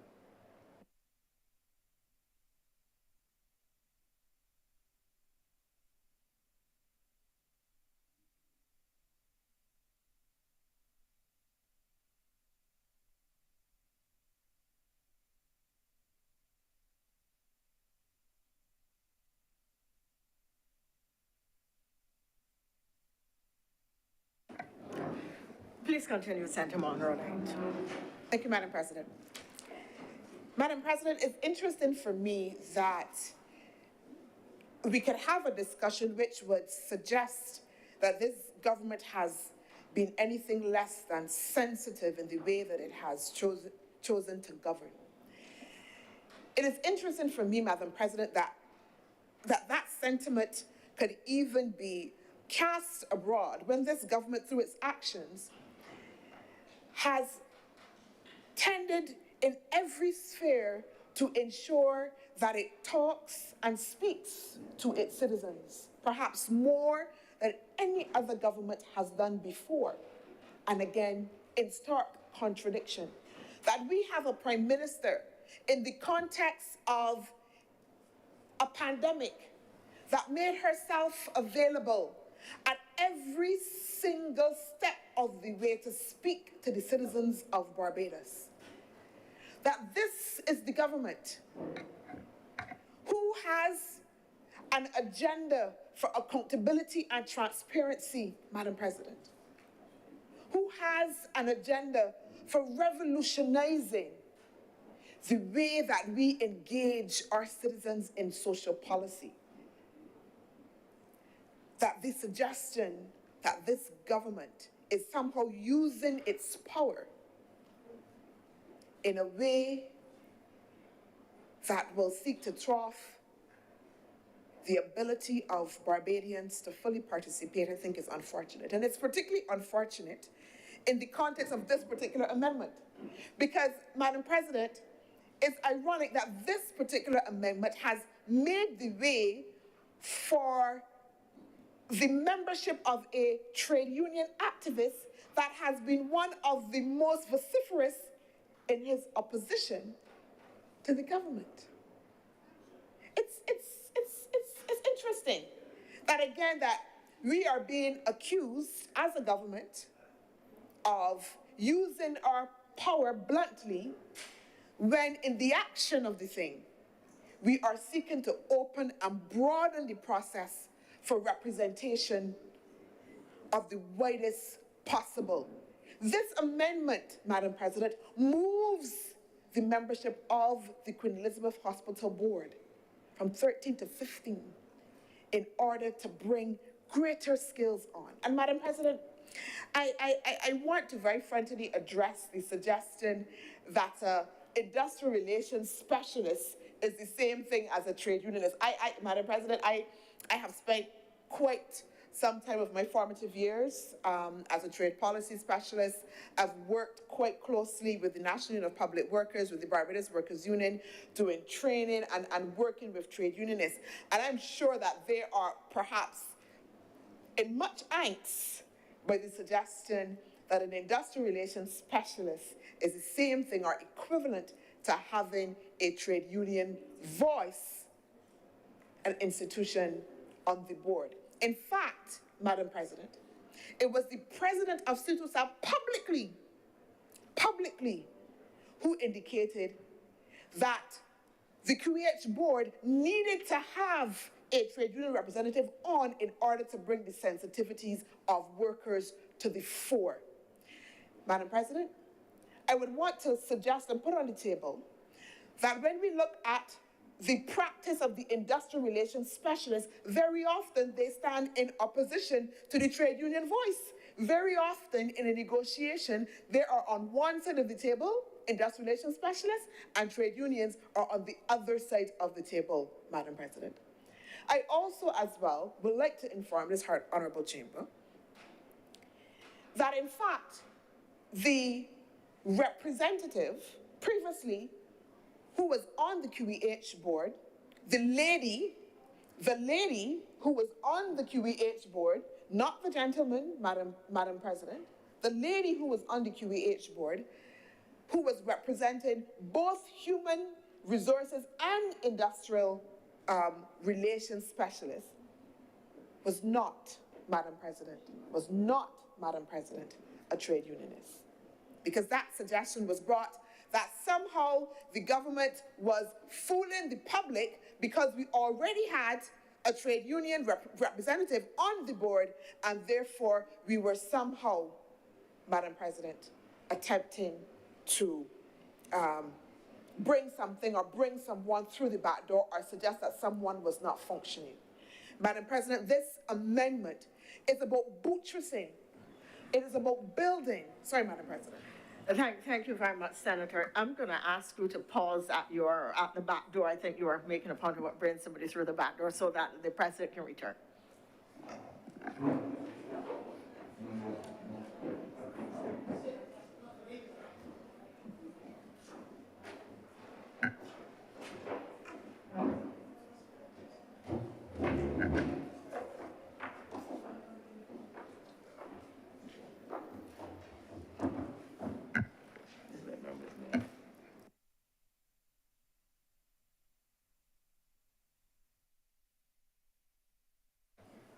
Thank you very much, Your Highness. And so just a procedural note, in these circumstances where I'm leaving the chair temporarily, there's no need to stand, just as when we're going into committee and so on.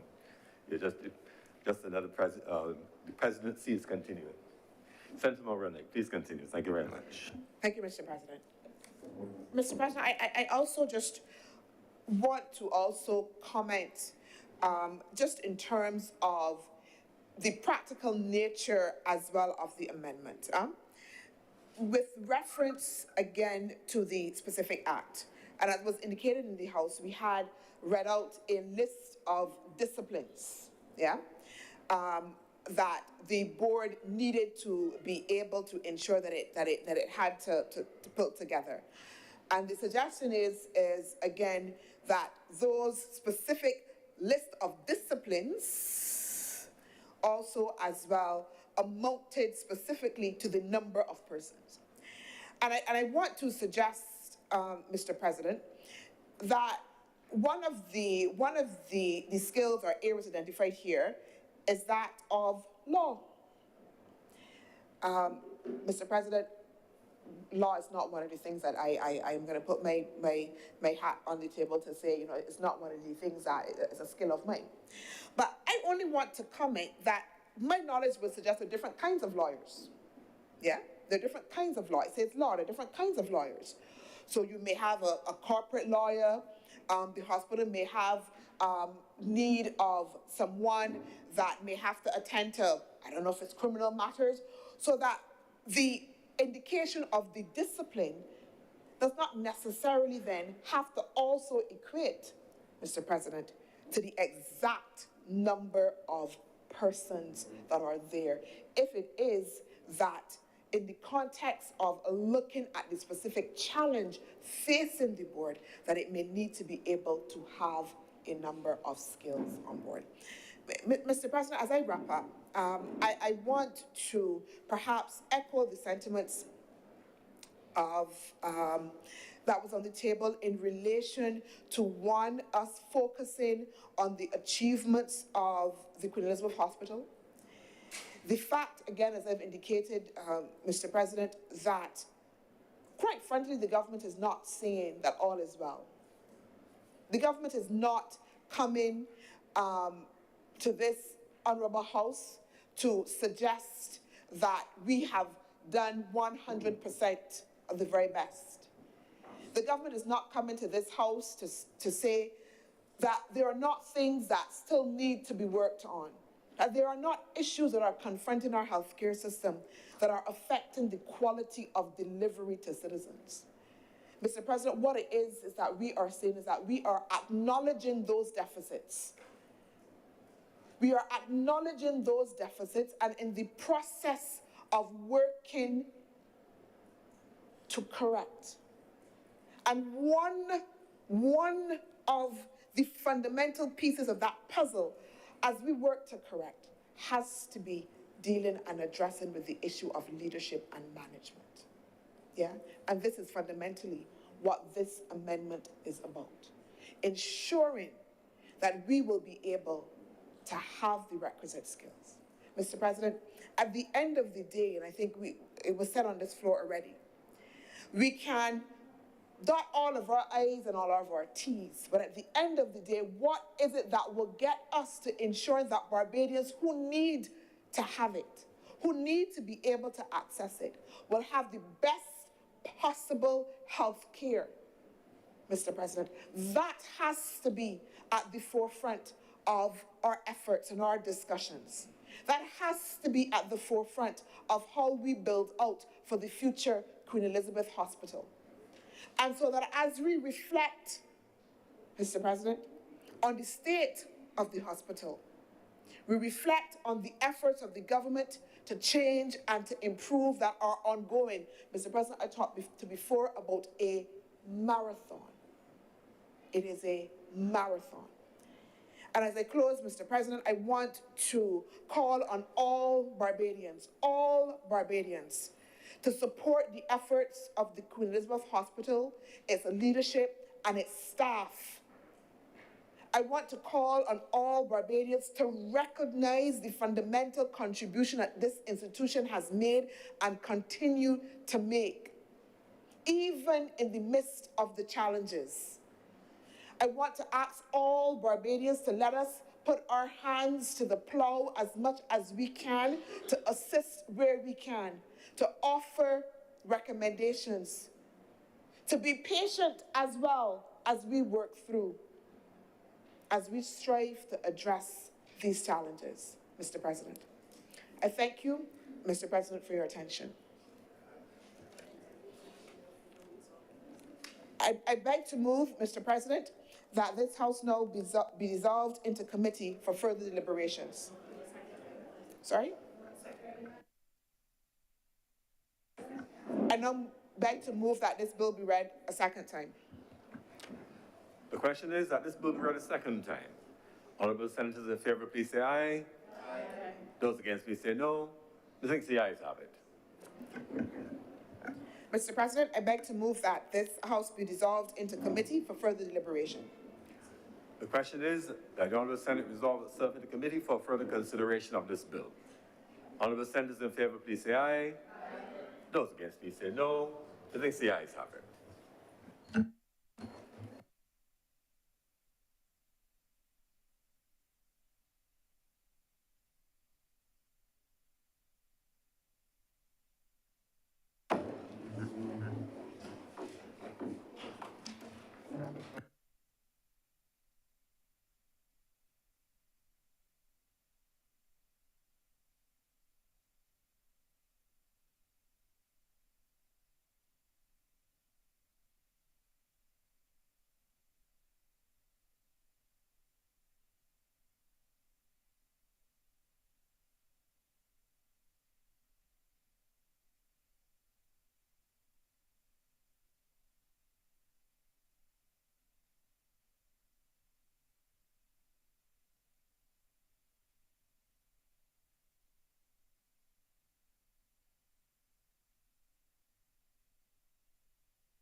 The Senate is now in committee. Clause 1. I'd like to move that clause 1 stand part. Oh, right. I say that. Madam Chairman. Madam Chairman, I beg to move that this clause 1 stands par. The question is that clause 1 stand part. All honourable senators in favour, please say aye. Aye. Those against, please say no. Methinks the ayes have it. Clause 2.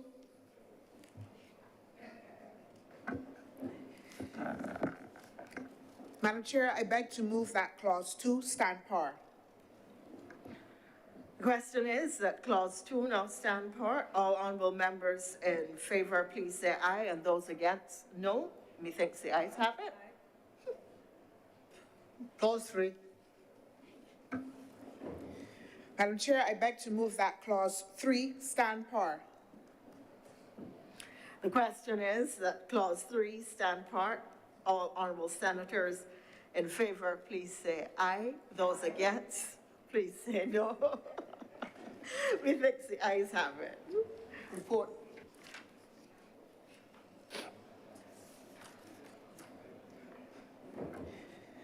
Madam Chair, I beg to move that you do now report to His Honor the President the passing of one bill in committee.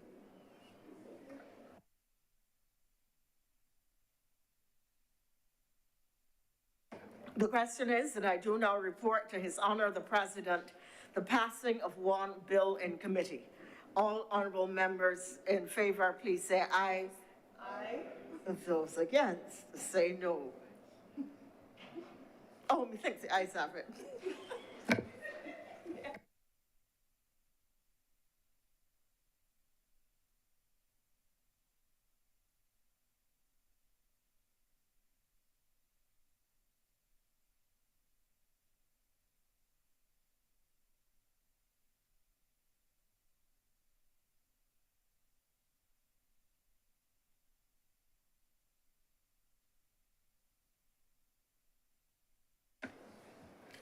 The chairman has reported to me the passing of one bill in committee.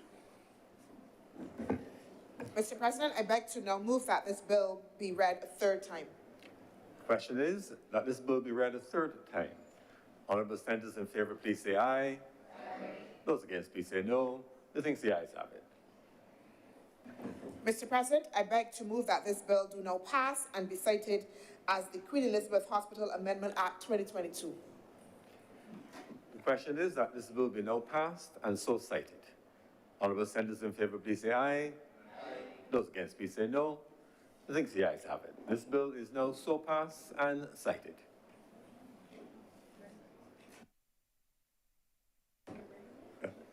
We revert to announcements. We have Senator Braffett without, and we want to invite him in at this time.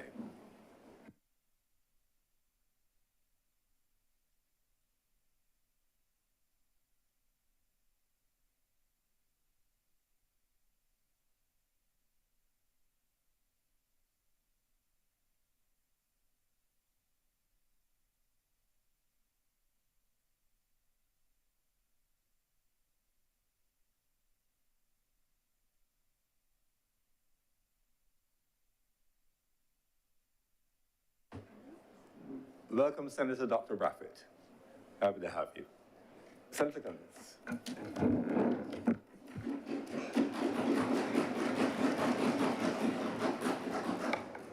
Thank you very much, Mr. President. I rise with great pleasure to welcome Senator Dr. Braffett to this honorable chamber.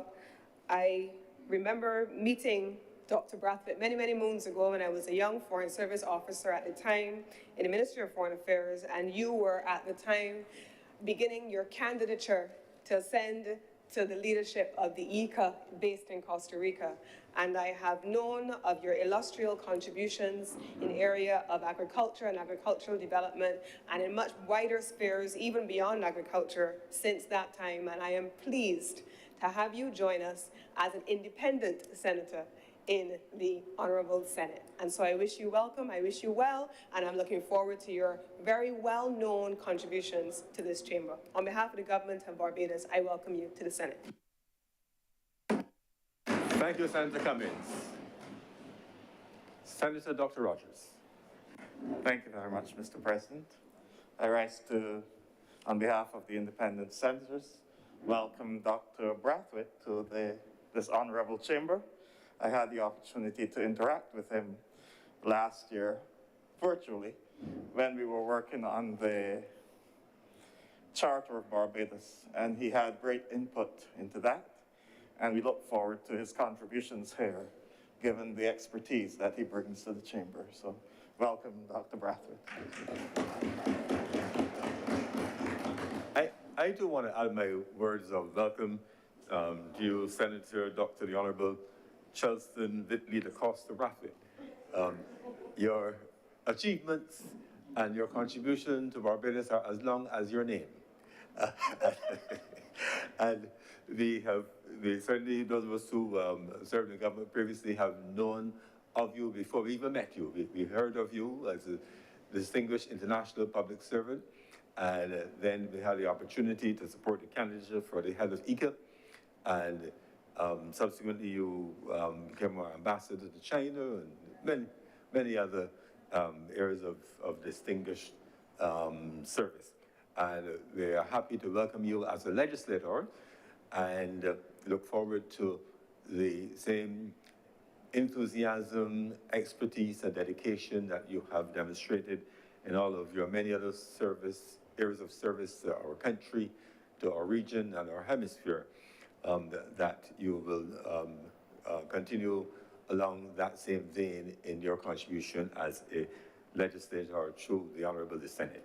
So I warmly join in welcoming you to our chamber, and we look forward to your contribution. Senator Dr. Bartlett.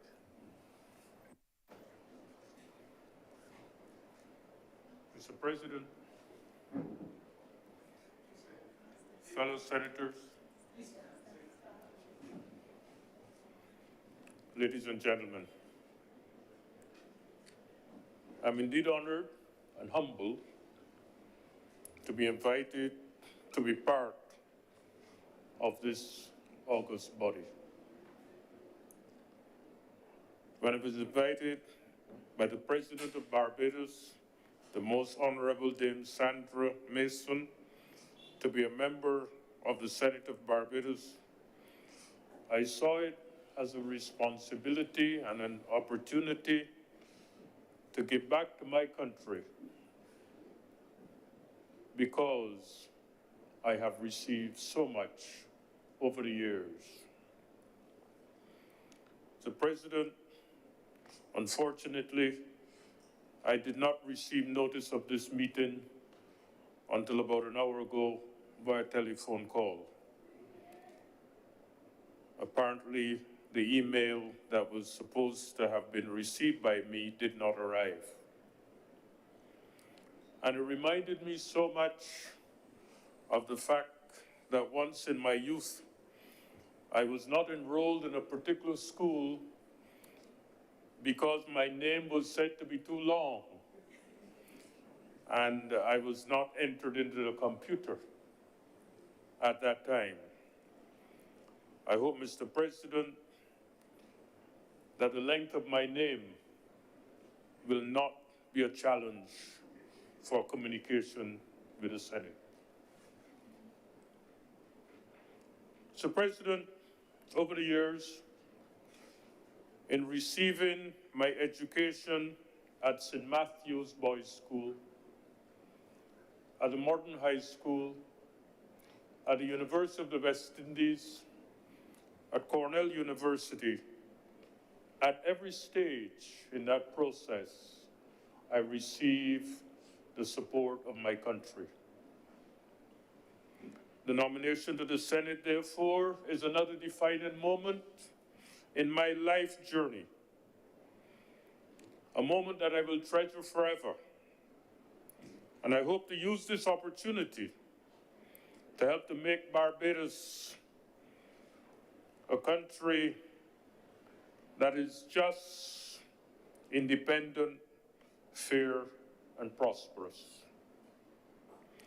I hope to bring to this august chamber my 50 years of experience in management, in diplomacy, in agricultural development, and to bring, I hope, the experience that I have gained in living in 7 countries of the world.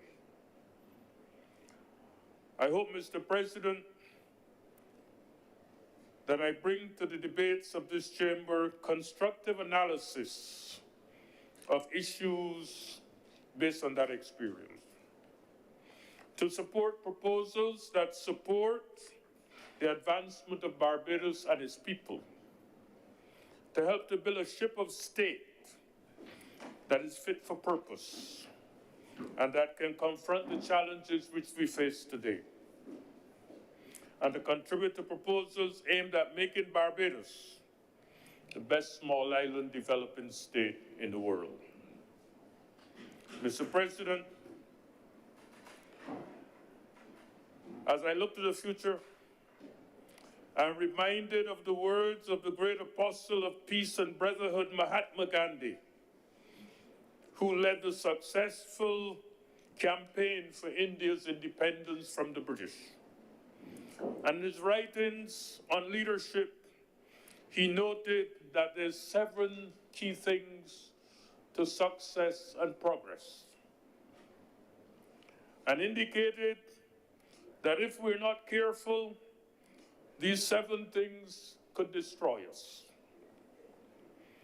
Wealth without work, pleasure without conscience, knowledge without character, commerce without morality, worship without sacrifice, science without humanity, and politics without principles. I hope, Mr. President, that this chamber will be an important instrument to ensure that these negative tendencies do not undermine our development. Because at the end of the day, the measure of our success as a nation will not be the number of cars or the number of cell phones we have in this nation, but it will be whether we have built a society where all our citizens can participate in the benefits of our development, and where we have developed long-standing mechanisms to provide for security, health, education, energy, water, and food for the people. It is clear to me, Mr. President, that we must build a society that is technologically prepared, environmentally managed, and socially equitable for our people. We stand today, Mr. President, at a very important moment in our history. Today we face the grim prospect of war, the prospect of a third world war, with all the negative consequences that such an eventuality could bring. One of the serious consequences of a war is that we face the prospect of greater food insecurity, because the nations involved in this war are major contributors to the food of the world. In fact, Russia and Ukraine produce almost 1/3 of the grains of this world and about 1/3 of the fertilizers for agricultural development. During the previous global conflict between 1939 and 1945, the Second World War, Sir Sidney Johnson, I believe in these same chambers, was able to introduce legislation to ensure that the plantations of this land use 12% of the area to produce food. That ensured that the island could feed itself despite the blockade by German submarines. Recognizing the importance of food security for national development, on my return to Barbados in 2010, I helped to develop a plan for food security and agricultural development in this nation in cooperation with the American Institute for Cooperation and Agriculture.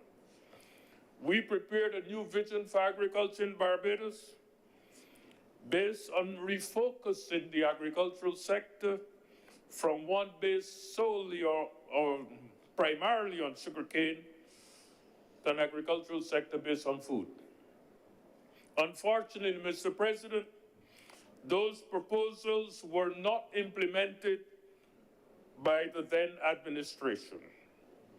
I'm therefore pleased that the government that took responsibility for the management of the affairs of this country in 2018 has taken bold and progressive steps to improve food security in Barbados. Mr. President, without higher levels of food security, our development efforts can come to a halt and our independence can be undermined. I therefore pledge to do all that I can to help to promote food security in this nation. Mr. President, this should be an exciting time in the Senate, I hope, as the government seeks to redefine our place in the world and to usher in an era of more justice, more accountability, more peace, economic diversification and prosperity. I hope to lend my voice to the debate that seek to build a modern Barbados of justice, peace, and prosperity for all, especially in the context of a war, a COVID crisis, and climate change. Speaking of war, while the current crisis between Russia and Ukraine is of immediate concern for all, it is clear that there are pockets of social injustice and conflicts around the world. I believe, therefore, that we must plan, we must perform, and we must pursue sustainable options that can promote a society that puts people first and locates them in the center of our development paradigm. I aim to be a voice of reason and constructive analysis of issues which confront our society today. Mr. President, each nation faces different obstacles and challenges and has different goals, shaped by the vagaries of history and experience. And as we meet here today, here in Bridgetown, in distant lands and in lands not too distant from here, innocent people are being slaughtered in war. Discrimination and racial inequality continues to dominate the fabric of some of the so-called democracies. And wealth is being lavished on arms, on an exploration of space. These different approaches to development are occurring while at the same time,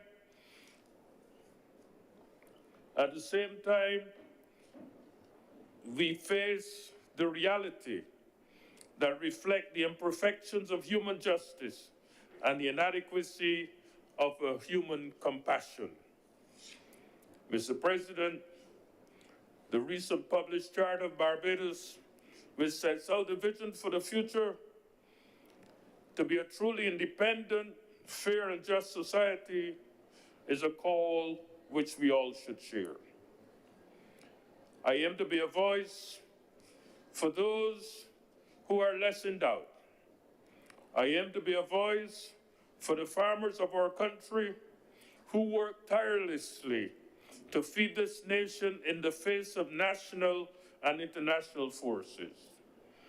A world of opportunity exists, but we must move forward to aggressively grasp the opportunities by cooperating strategically with those who have achieved. Mr. President, Brutus said to Cassius and Julius Caesar, "There's a tide in the affairs of men which taken at the flood leads on to fortune. Amid it all, the voyage of their life is bound in shallows and in miseries. On such a full sea are we now afloat, and we must take the current when it serves, or lose our ventures." Mr. President, COVID, the prospect of a third world war, and the continuing challenge of climate change challenges our survival.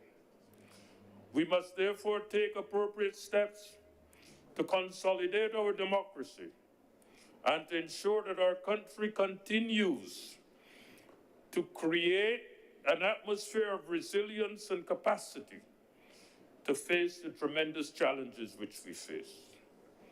The challenges of our time do not require less discipline. They require more discipline.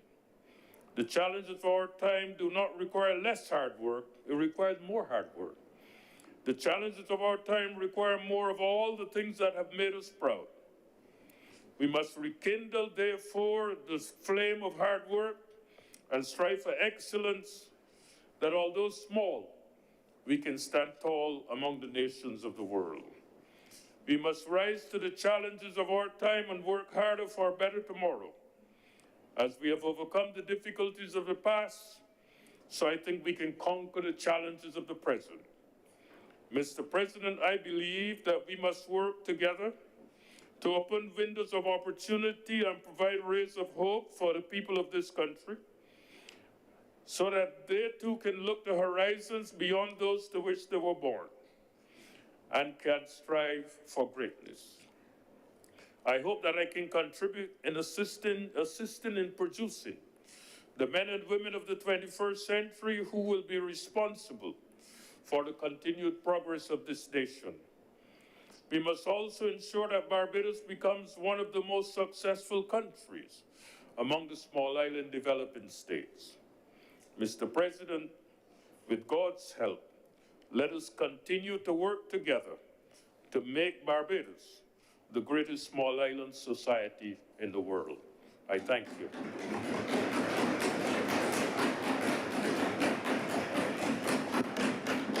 Thank you very much, Senator Dr. the Honorable Chelson Brathwaite. Senator Cummings. Thank you very much, Mr. President. I beg to move the suspension of this sitting for 1 hour for lunch, and then we will return to continue debate on the second item on the order paper.